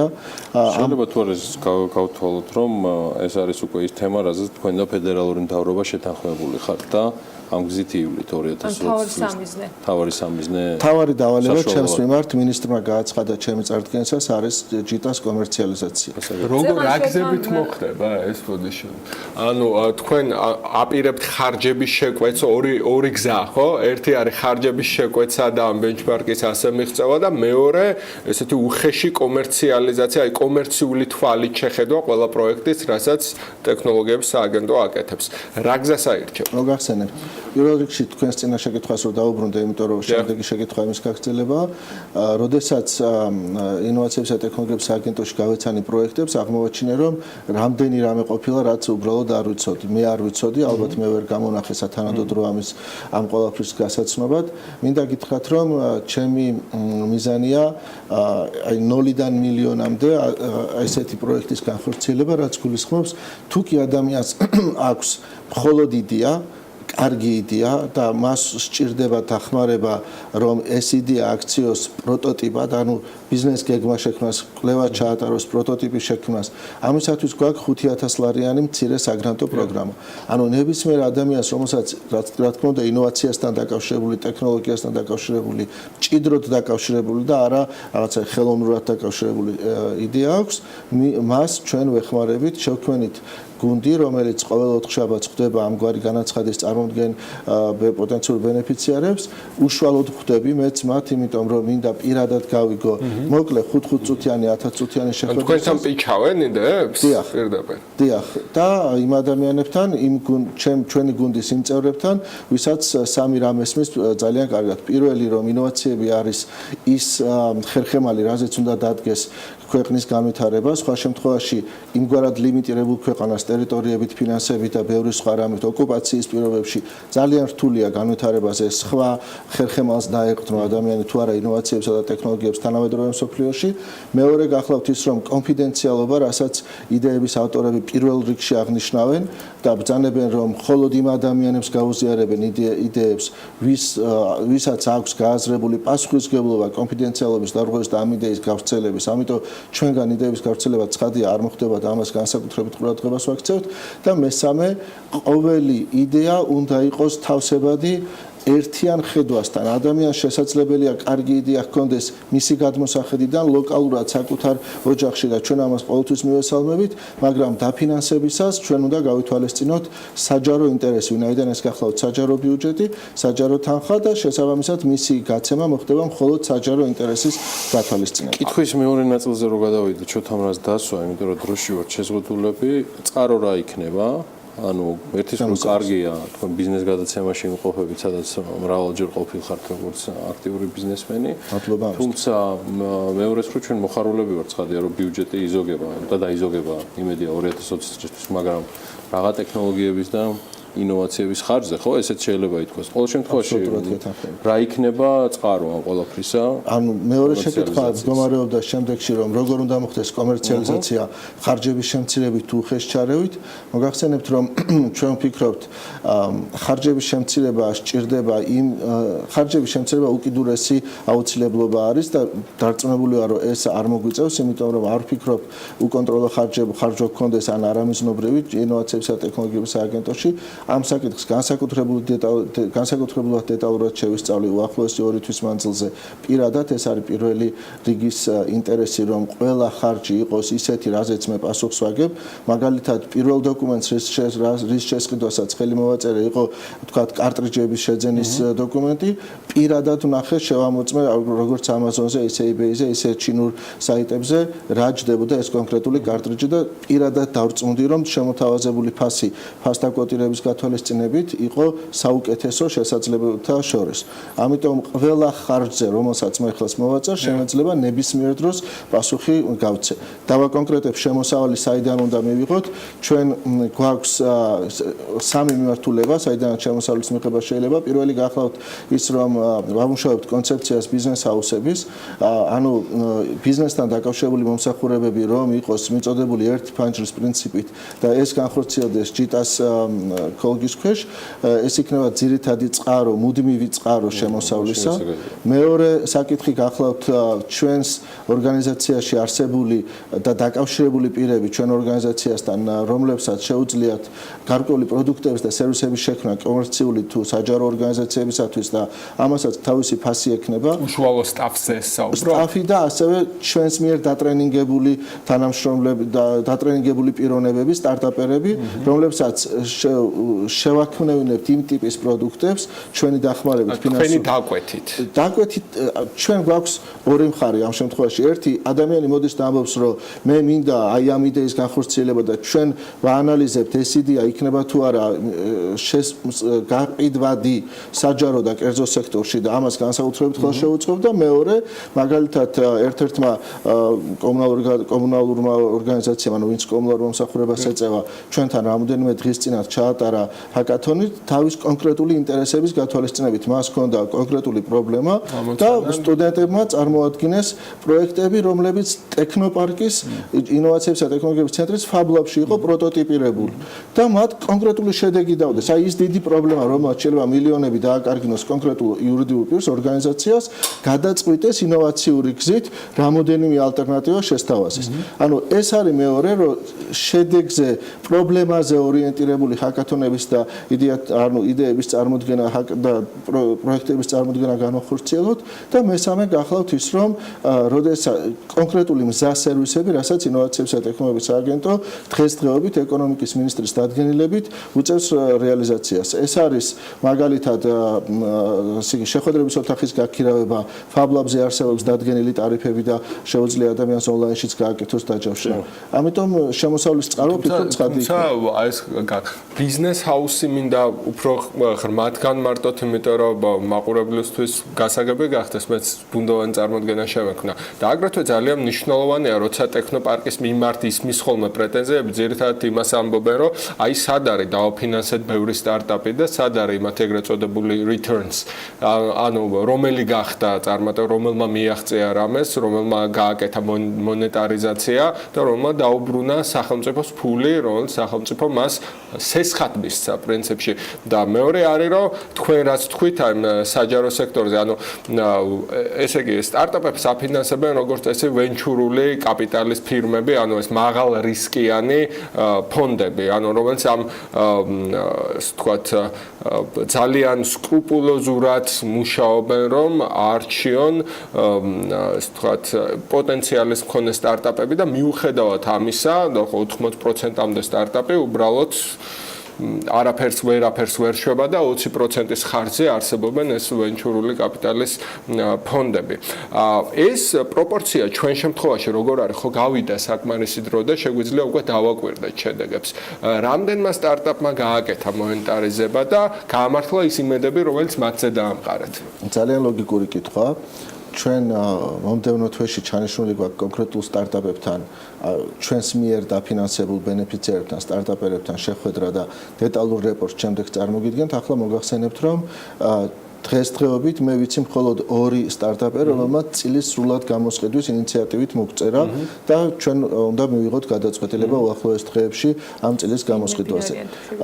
მე მათ გარეშე ალბათ არ დავასახელებ, იმიტომ რომ მათგან ნებართვა მჭირდება და შეიძლება ესე არ იყოს, თუმცა მაგალითად გუშინ იყო ერთ-ერთი სტარტაპერი, რომელმაც წილების გადანაწილება მოითხოვა, მას ყავდა ამერიკული იურიდიული პირი მეწილედ და ქართველმა პირებმა გადაწყვიტეს, რომ აი ეს ამერიკული კომპანიის წილის მათ სტარტაპში შეამცირონ და მათგან გამოისყიდონ წილი და უფრო მეტად გაიზარდოს თვითონ სტარტაპერების იდეის ავტორების თანამონაწილეობა.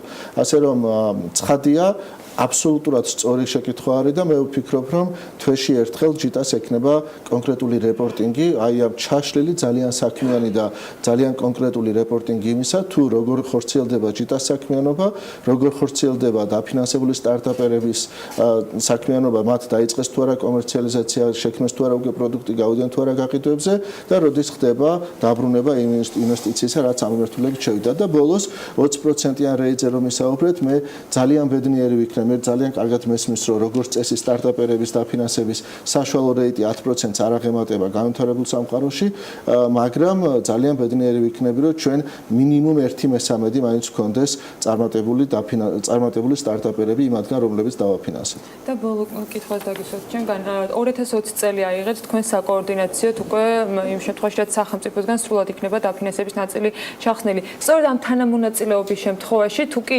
გრძელვადიანად იქნება, მაგრამ თუ ვერ მოხდება თანხის დაბრუნება იმ სტარტაპერების მხრიდან, რომლებიც ამ დრომდე დაფინანსდნენ, გაწყვეტ სახელმწიფო ურთიერთობას თუ ეს ვალი იქნება თუ რა ფორმით გაგრძელდება, გარდამავალი პერიოდი არსებობს, რა ეტაპი იქნება 2020 წლიდან უკვე. სტარტაპერებსა და სახელმწიფოს შორის მათ სტარტაპერებთან სახელმწიფოს აქვს გაფორმებული ხელშეკრულება, ანუ ჩვენ და სააგენტოს გარეთ გაგრძელდება უკვე? არ გაგრძელდება. სააგენტოსა და სტარტაპერებს შორის, ბენეფიციარებს შორის გაფორმებული ხელშეკრულება გულისხმობს შემდეგს. მაღალ ტექნოლოგიურ კომპონენტში მოგახსენებათ, სტარტაპი ორი კომპონენტისგან შედგება. ერთი არის მაღალ ტექნოლოგიური, რომელსაც ჩვენ უზრუნველყოფთ, მეორე არის ინოვაციური კომპონენტი, რომელსაც საპარტნიორო ფონდის დაფინანსებული შპს სტარტაპ საქართველოს უზრუნველყოფს. ჩვენ ნაწილზე მოგახსენებთ, რომ ესე იგი ჩვენი გაფორმებული ხელშეკრულება გულისხმობს შემდეგს მაქსიმუმ 100,000 ლარი არის ჩადებული თანხა სტარტაპერებში, მაღალ ტექნოლოგიურ სტარტაპ პროექტებში, რომლის საპირწონედაც ჩვენ გვაქვს 5%-იანი წილი კომპანიაში. რაც უნდა გამოისყიდონ 5-7 წლის განმავლობაში მაქსიმუმ და მინიმუმ უნდა გამოისყიდონ იმ ფასად, რამდენი ინვესტიციაც მათ მიიღეს, ანუ 100,000 ლარად. თუ გამოსყიდვის დროს კომპანიის ღირებულება იქნება პირობითად 10 მილიონი, ჩვენ დაგვიბრუნებენ არა მხოლოდ 100,000, არამედ რაც ეღირება იმ მომენტში იმის 5%-ს. არანაკლებ 100,000 ლარისა. ხელშეკრულების მიხედვით სახელმწიფოს მიერ რისკი დაბრუნების შემთხვევაში არის 0-ის ტოლი. თავარია რომ სტარტაპმა მოახერხოს და გახდეს წარმატებული. გიორგი ზვიადაძე, ინოვაციებისა და ტექნოლოგიების სააგენტოს თავმჯდომარე, სტუმრობდა დღეს დილიდან. მე მადლობელი ვარ, რომ 21-შიც მისი წარდგენისას ჰქონდა საშუალება, რომ ექსკლუზიურად წარუგედგინა გიორგი სრულად ახალ ამპლუაში, მე მას წარმატებას ვუსურვებ საჯარო სექტორში, საკმაოდ რთულ ლაბირინთებში და წარმატებას ვუსურვებ ჯიტას, რომელიც მიმაჩნია ამ ხელისუფლების ერთ-ერთ გამორჩეულ პროექტად. კარგი, ჩვენ ახლა უნდა გავიდეთ პაუზაზე, მე როგორც ვხვდები და შემდგომ უკვე ძალიან საინტერესო სტუმარი ეყოლება ანა ლაპიაშვილს. 28 წლის ქართულ მეღვინეს უმასპინძლებთ სრულად უნიკალური პროდუქტით, რაში მდგომარეობს ეს ყველაფერი სულ რამდენიმე წუთში საქმიან დილაში. დარჩით TV პირველზე, გვისმენთ რადიო ჰერეთის და რადიო თბილისის საშუალებით.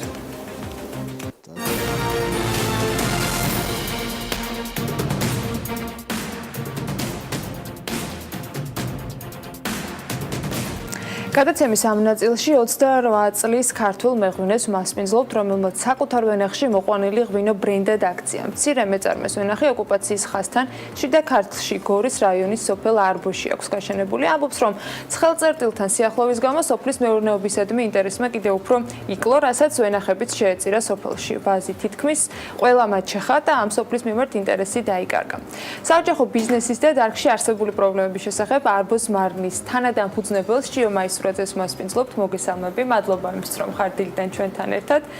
სიმართლე გითხრა, შენ შესახებ როცა გავიგე რომ ღვინოს ასხამდი, უფრო მეგონა რომ შიოს მარანი იქნებოდა, მაგრამ სოფლის სახელი აგირჩევია. თან თანადამფუძნებელი, ვისთან ერთად აკეთებ ამ ბიზნესს და რატომ შეარჩიე ეს სახელი? მოგესალმებით, მადლობა მოწვევისთვის. შიოს მარანი მოფიქრებული იდეა იყო, რა თქმა უნდა, თავიდანვე და უბრალოდ პრინციპში მოფიქრებაც აღარ ჭირდებოდა, თუმცა აღმოაჩინეთ რაღაც მომენტში, რომ ფირმას კახეთში დარეგისტრირებული ქონდა ეს სახელი, დაამასტრეს ასე ვთქვათ და ამიტომ ავირჩიეთ ჩვენი სოფლის სახელი არბოს მარანი. თან ვიფიქრეთ, რომ ეს პოპულარიზაციას გაუწევს ჩვენ მხარეს და რეგიონს. ავირჩიეთ, მრავლობითი ლაპარაკობ და თანადამფუძნებელი ხან, ვინ არიან შენთან ერთად ამ ბიზნესში? ამ ბიზნესში მეხმარება, ეს არის საოჯახო ბიზნესი. მამა ჩემი მეხმარება უფრო ვენახის მოვლის კუთხით და ჩემი ძმა აგვარებს ორგანიზაციულ საკითხებს, საგადასახადო და ასე შემდეგ. ჩვენ რეკლამის დროს მცირე გასაუბრებისას მითხარი, რომ 2 წელია რაც ღვინოს ასხამთ. საერთოდ საიდან გაჩნდა იდეა, იმიტომ რომ რადგან საოჯახო ბიზნესია და დარწმუნებული ვარ, რომ ეს ჩვეულებრივი ქართული წესის მსგავსი იყო, როცა ვენახია ოჯახს, ღვინოს ასხამს და ნუ ქვევრით ინახავს და ასე შემდეგ. რატო გადაწყვეტე, რომ ბრენდად გექცია ბიზნესი ღვინო, რომელიც ბიზნესი საერთოდ არ იყო ჩანაფიქრში, როდესაც გააშენეს დარწმუნებულად.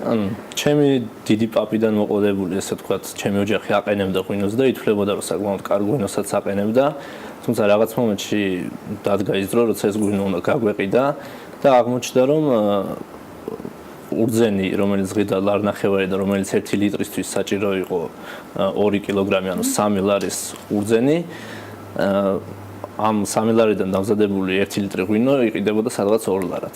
და საჭირო გახდა მისი ბოთლში ჩამოსხმა, მაგრამ ეს ემპირიული ცოდნა არ იყო საკმარისი და ამიტომ მე ჩავაბარე აგრარულ უნივერსიტეტში, მეღვინეობის ფაკულტეტზე და სხვათა შორის იქ სწავლის მერე აღმოაჩინე, რომ ჩვენ არც თუ ისე კარგ ღვინოს ვაწარმოებდით მანამდე, ანუ საჭირო იყო ხარისხის გაზრდა და ჩვენ ეს ხარისხი გავზარდეთ და ჩამოვასხეთ. ეს ხარჯზე ან როგორ? ანუ ემპირიული ცოდნა არ კმარა იმ ტექნოლოგიური რაღაც ნიუანსებში. საოჯახო პირობებით შესაძლებელი არის, რომ ასე საკუთარ ღვინოს ხარისხი გაუმჯობესო? კი, რა თქმა უნდა, შესაძლებელია. ქარხანას სიტყვაზე მე მგონი აქვს უფრო მასშტაბი დიდი, თორემ პრინციპი არის იგივე, ყველგან არის დასაცავის სისუფთავე და რაღაცა წესები იმ ტექნოლოგიაში, რაც უნდა იცოდეს ადამიანმა, ვინც აყენებს ღვინოს. დღეს რა საფასოს ეგმეტის ღვინოს აწარმოებთ? ჩვენი ღვინო იყიდება, ჩვენი ფასი არის 20 ლარი და 25 ლარი, ორი სახის ღვინოს ვაწარმოებთ. ეს არის ჩინური, რომელიც არის ქართლის წამყვანი ჯიში და შავკაპიტო, რომელიც ასევე ქართლის ჯიშია. როგორ ხდება რეალიზება ღვინის, რომელსაც სახლში ასხამთ, სახლში ხდება მისი შეფუთვა, ეტიკეტირება, ყველაფერს სახლის პირობებში აკეთებთ, გავრცელებას ვინ უზრუნველყოფს, დისტრიბუცია ვიზია? დისტრიბუცია ჩვენი არის. რა თქმა უნდა, ჩვენი მანქანათესები გვაქვს. ამჟამად გვაქვს სულ 3 მაღაზიაში შეტანილი. იმიტომ რომ შარშან ცუდი მოსავლის გამო ცოტა იყო რაოდენობა და ბევრ მაღაზიაში ვერ შეგვაქვს რომ წვეტა არ კონდეს ღვინის. ამ ყველაფრის ფონზე როცა შენ ამბობ რომ გავამჯობესეთ ხარისხი, დანახარჯიც გაგეზარდათ სავარაუდოდ, მოგების ნაწილში რამდენად იქონიათ ცვლილებამ ამ ყველაფერმა, როცა ბოთლში ჩამოსხმა გადაწყვეტ, ამასაც ხომ თავისი ხარჯები აქვს თავის მხრივ? კი, რა თქმა უნდა, შეფუთვას მიაქვს თავისი ხარჯი, თუმცა ეს საჭირო არის, საჭირო ხარჯია. ჩამოუსხმელი ღვინო იმდენად იაფია, რომ გამართლებულია შეფუთვა და ისე მიაწოდა მომხმარებელს. ანუ მოგების ნაწილი რამდენ პროცენტიანი გაქვთ? თუ საიდუმლო არ არის? სადღაც ალბათ 80%. შვენიერი ამბავია. უახლოეს გეგმაში აპირებს თუ არა რომ გააფართოვოთ თქო ვენახი წარმოება შესაბამისად და თუნდაც სახლში გაზარდოთ ტექნოლოგიურად გაამყაროთ შესაძლებლობები რომ ხელით არ აკეთებდეთ. კი, რა თქმა უნდა, ჩვენ გვინდა თუნდაც რომ ცნობადობა გავზარდოთ და იმიტომაც ვერ ვზდით მაგალითად წელს რომ რაოდენობა ცოტა გვაქვს, ანუ ჩვენ უნდა მივაწოდოთ ღვინო მომხმარებელს, გავასინჯოთ თუნდაც უფასოდ ეს რომ გავზარდოთ ჩვენი მომხმარებელი და ამიტომ ვფიქრობთ გაფართოება შეკვეთილი გვაქვს ვენახი მომავალი წლისთვის ალბათ რაღაც ნაწილით გავიზრდებით, გვაქვს მიწები ამისთვის და ასევე გვჭირდება რაღაცა ტექნოლოგიური დანადგარები, რომელთაც გავზრდით წარმოებას. აი, ფიქრობთ, რომელიმე სახელმწიფო პროგრამის სარგებლობა, რომელიც ასე წამოწყებებს, პრინციპში შეღავათიან კრედიტს აძლევს და ბევრმა ისარგებლა, ბევრი შედეგიც ვნახეთ, რომლებმაც შეძლეს რომ გაეფართოებინათ თავის წარმოება ან სოფლის მეურნეობა. ჩვენ შევავსეთ განაცხადი პროგრამაში აწარმოებს საქართველოში, თუმცა სამწუხაროდ ვერ გადავლახეთ პირველი ეტაპი წელს. მაგრამ ნახოთ ვიმუშავებთ ამ საკითხზე, რა თქმა უნდა, იმიტომ რომ ფინანსები მე მგონი პირველი პრობლემა არის დამწყები ესე მეღვინეების, არა მარტო მეღვინეებისთვის. კიდევ ერთი საინტერესო პასუხი ინტერვიუში, რომელიც BMG მოამზადა მკითხველისათვის შიოს მხრიდან, რომელთაც ასევე ძალიან საინტერესო პრინციპში რესპონდენტს ველოდებით დღეს საქმიანი დილაში იყო მისი დამოკიდებულება სახელმწიფოსი მევენახეების მიმართ. ეს სუბსიდირების ნაწილს შეეხებოდა, სადაც შენ ამბობ, რომ არ უნდა იყოს სუბსიდირება, თუმცა შენც აშკარად გჭირდება გარკვეულწილად დახმარება. რა პრინციპით შეიძლება რომ ამ შემთხვევაში ბიზნესი იყოს ხელწაშველებული სახელმწიფოს მხრიდან? რა მე ვფიქრობ რომ არ უნდა იყოს წმინდა სუბსიდირება, ანუ რაღაც უპროცენტო და ნაჩუქარი ფული. რა თქმა უნდა ეს კერძო სექტორს ეხება, ბანკები გასცემენ ალბათ ამ ფულს და იმათაც ჭირდებათ რაღაც თავისი მოგება და ამიტომ რაღაც პროცენტები საჭიროა. თუმცა ეს უნდა იყოს ხელმისაწვდომი და ალბათ ერთი პრობლემა კიდევ ის არის, რომ უნდა იყოს ინფორმაცია ხელმისაწვდომი, იმიტომ რომ მაგალითად ჩემთან რეგიონში რეალურად სკეპტიკურად არიან განწყობილი იქ მოსახლეობა, თუნდაც თუ დაარეკლამებთ თქვა 1%-იან აგროსელს ან რაღაც ეგეც არ ჯერა ჩავალთ და იქ 20 იქნება და რაღაც ესეთები. თუმცა შესაძლებლობის გამოყენება ნამდვილად და ცდელობა ამისათვის ნამდვილად ღირს. კიდევ რა შეგვიძლია უთხრათ მაყურებელს, თუ მას პრინციპში გავთხრათ, თუ სადმე ამ ღვინოს გადააწყდებით არბუსმარას, თქვენ იმ სამაღაზიდან ერთ-ერთში ხართ მოხდარი, რომელიც ეს ღვინო შედის და ეს პროდუქცია შედის და მეგონი რომ ღირს გასინჯვათ, დარწმუნებული ვარ მომავალში კიდევ უფრო მეტი პოპულარობით ისარგებლებს. რა შეგვიძლია უთხრათ მაყურებელს, რატომ უნდა იყიდონ არბუსმარანი? არბუსმარანის ღვინო მზადდება ორგანული ტექნოლოგიით, ანუ ეს არ დავარქმევ ბიოს, იმიტომ რომ ჩვენ არ გვაქვს ოფიციალურად ბიოს სერტიფიკატი, ამას გარკვეული არ იყენებთ შესაწამ თქვათ პრეპარატებს? არ ვიყენებთ სინთეზურ ქიმიურ პრეპარატებს, არ ვიყენებთ სინთეზურ სასუქებს და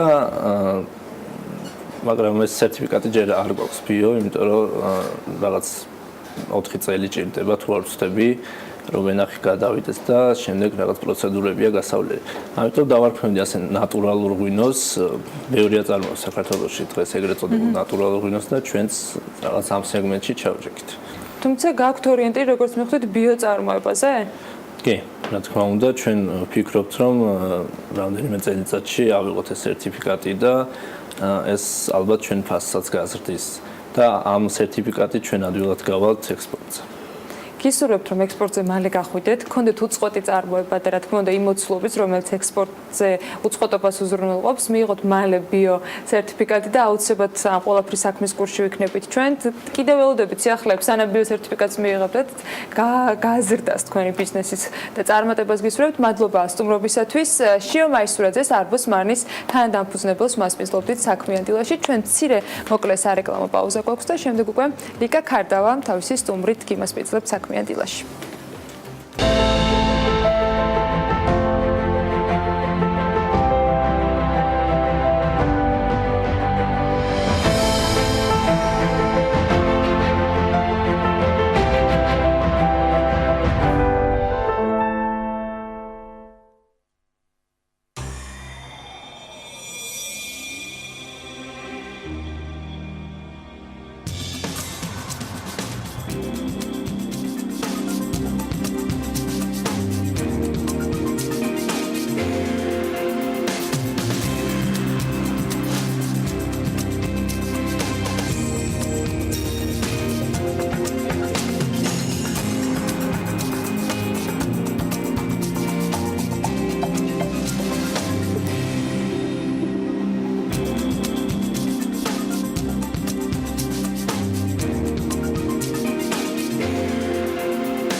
ახლა კი დეველოპერული რუბრიკის დრო არის საქმიანი დილაში თბილისი გარდენსი. ეს არის თბილისის პირველი ცათამბჯენი მშენებლობის ნიუ-იორკული სტანდარტების დაცვით და ჭეშმარიტად ამერიკული ინტერიერის დიზაინით. შენობა, სადაც მაქსიმალური ყურადღება მშენებლობის ხარისხს, უსაფრთხოებას და ენერგოეფექტურობას ეთმობა. მომდევნო წლის აპრილში უკვე უნდა დასრულდეს. თუმცა მანამდე როგორია მისი ტექნიკური მახასიათებლები, რითია გამორჩეული ქალაქში არსებული სხვა საცხოვრებელი კომპლექსისაგან, ნახოთ მარიამ ადამიანის სიუჟეტი და შემდეგ უკვე ლიკა ქარდაოვას მეწლებს სტუმარს, რომელიც საკმაოდ საინტერესო დეტალებით შეავსებს ამ თემას.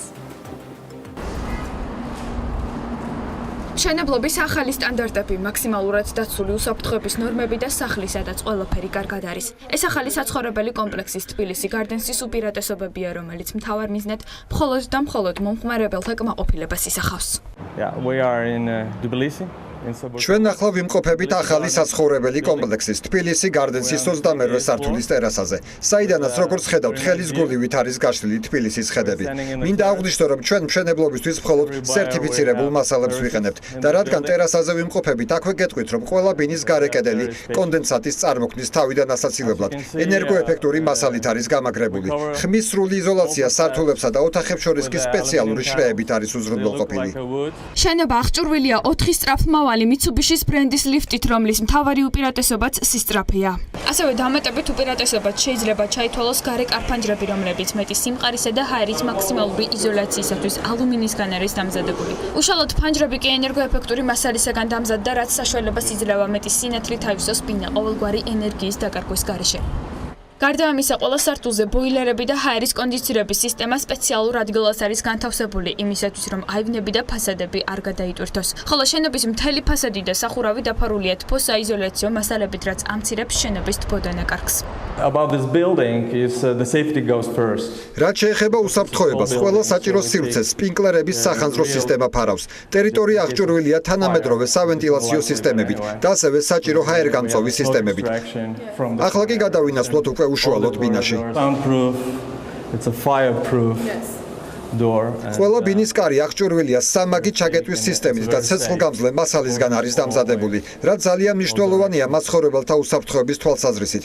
ასევე თითოეული ბინა აღჭურვილი იქნება ვიდეო დომოფონით, რაც იმას ნიშნავს, რომ ყველა მომსვლელის სტუმრის კონტროლი იქნება შესაძლებელი. დაცვის განსაკუთრებული სერვისით აღჭურვილ შენობას სასმელი წყლის სპეციალური რეზერვუარიც აქვს იმისათვის, რომ წყლის მიწოდების ცვალებადობა დარეგულირდეს. რაც შეეხება ნაგვის სისტემას, ტექნიკურ აივნებზე ნაგვის გამნაწილებელი სპეციალური სისტემა არის მოთავსებული, რაც მომავალი მაცხოვრებლებისათვის კომფორტის შექმნის დამატებითი კიდევ ერთი საშუალება იქნება. ლიკა ქარდავა პროფიტი ჯორჯიეჯის დამფუძნებელი და მმართველი საულიუს მიკალიუნასის თბილისის გარდენსის პროექტის მენეჯერს მასპინძლობს და დარძნებული რომ ეს საინტერესო პროექტი კიდევ მეტი დეტალით იქნება ახლა შემკობილი და ჩვენ ამ ყველაფრის საქმის კურსში ვიქნებით. ლიკა დილამშვიდობის მივესალმები შენ სტუმარს. ანა დილამშვიდობისა მივესალმები ჩვენს მაყურებელს. დღესაც იამაყით მინდა განვაცხადო რომ ჩვენ ვსაუბრობთ საერთაშორისო სამშენებლო სტანდარტებზე და იმ პრაქტიკებზე, რაც დღეს უკვე სახეზე გვაქვს თბილისის გარდენსის პროექტის სახით. ჩემი სტუმარია პროექტის მენეჯერი, თბილისი გარდენსის პროექტის მენეჯერი ბატონი საულიუს მიკალუნასი, რომელიც დეტალურად მოგვიყვება იმის შესახებ, თუ რას ნიშნავს საერთაშორისო მშენებლობის ხარისხი, რა ტიპის საინჟინრო სისტემებია გამოყენებული შენობაში, როგორ უსაფრთხოების სისტემას იყენებს შენობა და რა უპირატესობას ანიჭებს ეს ყველაფერი უშუალოდ სამომავლო მაცხოვრებელს. Thank you so much for ძალიან დიდი მადლობა ჩვენ სტუდიაში მოგზანებისთვის. ჩემთვის დიდი პატივი გახლავთ თქვენთვის მასპინძლობა. Saulius, you have talked a lot about the quality of Tbilisi საუბრობთ თბილისი გარდენსის პროექტის ხარისხზე. თუ შეიძლება სიღრმისეულად განვიხილოთ ეს საკითხი სამშენებლო ხარისხთან დაკავშირებით, რომელიც მთავარი მახასიათებელი გახლავთ. ვინაიდან ხედავთ უკვე დამწყები განვითარებადი პროექტები არსებობს და მოდი ვისაუბროთ ამ საკითხზე, რა უპირატესობები გააჩნია თქვენს პროექტს პოტენციური მცხოვრებლებისთვის. თავდაპირველად ჩვენ ვიფიქრეთ უკვე ძალიან დიდი ხნის წინ, 5 წლის წინ ვიფიქრეთ ამ საკითხზე, სანამ ჯერ კიდევ დავიწყებდით დიზაინს. ალბათ მოგეხსენებათ ჩვენი ინვესტორი, დეველოპერი, გლობალი most of the investment in მათი უმეტესობა ინვესტიციებისა განხორციელებული გახლავთ ნიუ-იორკში, შეერთებულ შტატებში და უმაღლესი კრიტერიუმი ნიშნული გახლავთ ხარისხი, რომელსაც ისინი იცავენ მთელ მსოფლიოში განხორციელებული პროექტების ფარგლებში და თბილისი არ გახლავთ გამონაკლისი. დავიწყოთ დასაწყისით, ჩვენ დავიწყეთ თავდაპირველად ისრაელის დიზაინერებთან, ამერიკელ დიზაინერებთან, ჩვენ არაერთი დრო დავუთმებთ დიზაინს და გადაწყვეტილებებს. თუ რა ტიპის არ ფიქრობდით თავდაპირველად ფასებზე, თუ რა ფასებში გავყიდით ამ სახლებს, მაგრამ ფაქტიურად აშკარად ხედავთ, რომ კარგად ნაფიქრი პროექტი გახლავთ, კარგად მოფიქრებული და დაგეგმილი. ჩვენ ვიფიქრებთ იმ მომსახურებაზე, სერვისებზე, რომელიც იქნებოდა შეთავაზებული პოტენციური ცხოვრებლებისთვის, ლობის ანსაკითხებზე ვიფიქრეთ, ასევე დაცვაზე. ასევე ჩვენ გვექნება ბიზნეს ლანჩის შესაძლებლობაც, თუ კი არ გაქვს დრო, რომ ვიღაცას დაბლა სართულებზე შეხვდე, ამ შემთხვევაში უფრო ობიექტური იქნება, თუ შენთვის ხელსაყრელ დროს და ადგილას მოახერხებ ამ შეხვედრას იგივე შენობაში, ასე რომ იქნება საცურაო აუზის სპა, ფიტნესი, ფაქტურად ყველა წინაპირობა იმისთვის, რომ კომფორტულად იგრძნოს მაცხოვრებელმა თავი. ასევე გვაქვს ეგრეთ წოდებული event hall-ი, ღონისძიებების საკონფერენციო დარბაზებიც, ასევე თუ გინდა წვეულების მოწყობა, ხმაურიანი წვეულების მოწყობა, მაგრამ არ შეაწუხო მეზობლები, ესეც გახლავთ უზრუნველყოფილი იზოლაციის სპეციალური საიზოლაციო სისტემების მეშვეობით. ასევე საბავშვო ბაღიც, ეზო სპეციალური ბავშვებისთვის ძალიან მნიშვნელოვანი გახლავთ. არსებობს ასე სპეციალური პარკირების ადგილი 170 ბინისთვის, რასაკვირველია, მოსახლეობა საკმაოდ დიდი იქნება მაცხოვრებლები, ამიტომ გავითვალისწინებთ მათი მანქანების პარკირების ადგილი. ასევე გვაქვს სათავსოებიც ქვემო სართულებზე.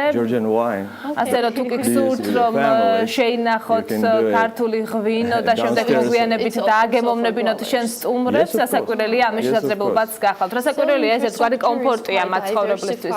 როგორც ხედავთ, ინფრასტრუქტურა საკმაოდ მრავალფეროვანი გახლავთ და მაცხოვრებლებს შეუძლიათ გამოიყენონ და დაატკბნენ ყველა მომსახურებით და შესაძლებლობით. რასაკვირველია, ჩვენ ამაზე გავამახვილებთ ყურადღება, რამდენად კომფორტულად იგრძნობენ ადგილობრივი მაცხოვრებლები თავს ამ საცხოვრებელ კორპუსის დროს. უნდა იყოს ასევე ნათელი, ჩვენი ფანჯრები მოცულობით გახლავთ დიდი, საკმაოდ მაღალი ხარისხის ფანჯრები გახლავთ. ასევე ვიფიქრეთ სინათლეზე, რომ ნათელი იყოს ოთახები. like a fire safety issue, სახანძრო უსაფრთხოების სისტემა, კომფორტი, ხარისხი, ეს ჯერ კიდევ დასაწყისში ვიფიქრეთ. მართლაც მნიშვნელოვანი გახლავთ, შეგვიძლია თუ არა ვისაუბროთ მასალებზე, საინჟინრო სისტემაზე, ტექნიკურ მასალებზე, რომელსაც თქვენ იყენებთ პროექტის განხორციელების დროს.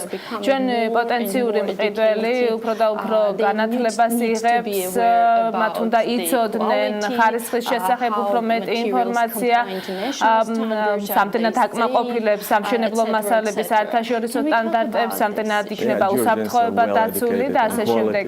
გეთანხმებით, ქართველები საკმაოდ სიღრმისეულად არიან გაცნობილი ხარისხის სტანდარტებთან და მათ ჯერათ, რომ ევროპული მასალები უფრო ხარისხიანია ვიდრე სხვა ქვეყნებისა, თუმცა ყოველთვის ეს შეიძლება სიმართლეს არ წარმოადგენდეს. მართლა გასაოცარია ნამდვილად. ზოგიერთი მასალები უკრაინაში, თურქეთში, მის კომპანიები, რომლებიც აწარმოებენ ამ მასალებს, მიყვებიან საევროპულ სტანდარტებს, ვინაიდან მათ უნდა დააკმაყოფილონ ევროპული ბაზრის მოთხოვნილება და შესაბამისად ისინი მაღალი ხარისხის მასალას აწარმოებენ. უკეთესი იქნება თუ შევამოწმებთ არა თვითონ რომელი ქვეყნიდან არის ეს სამშენებლო მასალა, არამედ რამდენად სერტიფიცირებული მასალებს ყიდის ესა თუ ის კომპანია. თავსებადობის საკითხზე რა სიტყვოდით? ჩვენი კონტრაქტორები სანამ განახორციელებენ მასალების მიწოდებას, ჩვენ ვამოწმებთ რამდენად სერტიფიცირებულ მასალას ყიდის ესა თუ ის კომპანია. ამიტომ ამ მიზნით ზოგიერთი მიმწოდებლისთვის უარის თმაც გვიწევს, ზოგიერთს თანხმობას ვუცხადებთ. ზოგჯერ მარკეტის და მოდელის დეტალებიც გახლავთ განსახილველი, რამდენად შეესაბამება ის სერტიფიცირებული მასალები, რომლის გამოყენებასაც ჩვენ ვაპირებთ ჩვენს მოდელთან და მარკეტთან. რაც შეეხება სახანძრო და უსაფრთხოების სისტემას, თქვენი პროექტი აღმაყოფილებს სტანდარტებს, მას ეწოდება FBA სტანდარტები. ცოტა უფრო მეტი რომ გვიამბობთ ამის შესახებ, რას ნიშნავს ეს თვითონ პროექტისთვის და ქართული უძრავი ქონების ბიზნესისთვის ზოგადად. უსაფრთხოება ნომერ პირველი ამოცანა გახლავთ, განსაკუთრებით მაღალ სართულიანი შენობის დროს ძალიან დიდი სიფრთხილე უნდა გამოვიჩინოთ მშენებლებმა. ძალიან სათანადოდ უნდა იყოს დიზაინირებული, რათა დაცული იყოს უსაფრთხოების ზომები მაქსიმალურად. ჩვენი კონსულტანტი, ჩვენი არქიტექტორები მკაცრად იცავენ ამერიკის სამშენებლო კოდექსს. ჩვენ არ ვაპირებთ ამ კოდექსის საქართველოში ან სხვა ქვეყანაში დანარგვას, მაგრამ აღსანიშნავია, რომ ამ კოდექსს მართლაც ძალიან დიდი და მაქსიმალური უსაფრთხოების სტანდარტები გააჩნია. იქნება სახანძრო სისტემა, იქნება საინჟინრო სისტემა თუ სხვა სისტემა. ასე რომ ჩვენი შენობებში ასევე ხდება სპეციალური სისტემების დამონტაჟება, რომლებიც სარწყავი სისტემა გააჩნია, შეშხეფების სისტემა, ასევე გვაქვს ბოილერის და ჰაერის კონდიციონერის სისტემები. გვაქვს ასევე სახანძრო დამცავი სისტემა ყველა სართულზე, ასევე სამაგი ჩაკეტვის სისტემის მქონე კარებები და ცეცხლგამძლე კარებები სპეციალური შრეებით და აღსანიშნავია, რომ სახანძრო სისტემა ძალიან მნიშვნელოვანი გახლავთ და ეს კოდექსი ძალიან მკაცრად უნდა იყოს დაცული ნებისმიერ ქვეყანაში, ვინაიდან ხანძარს საბოლოო ჯამში სერიოზული საფრთხის შექმნა შეუძლია.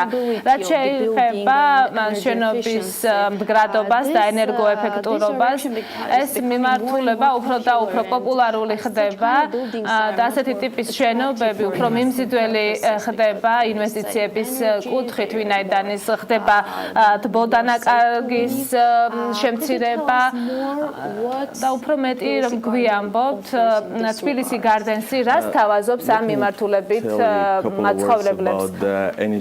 რამდენიმე სიტყვით მსურს აღნიშნო ენერგოეფექტურობის კუთხით, თუ მაგალითად მაღაზიაში ყიდულობთ მაცივარს, ყოველთვის მოყვება მას შესაბამისი სქემა. ყველა ხედავს ამ სქემას და ყველას უნდა რომ მაცივარი ჰქონდეს სადღაც ზემო ნაწილში. ამ ჩამონათვალიდან all buildings არ არის ყველა შენობას ევროპაში და ასევე შეერთებულ შტატებში იგივე მიმართულებით, იგივე ტენდენციით ვითარდება. ანუ არსებობს სპეციალური სერტიფიკატს გააჩნია აი ესეთი ტიპის სტიკერი. თბილისი გარდენსი სად იმყოფება ამ ჩამონათვალში? თბილისი გარდენსი იმყოფება მწვანე ზოლში.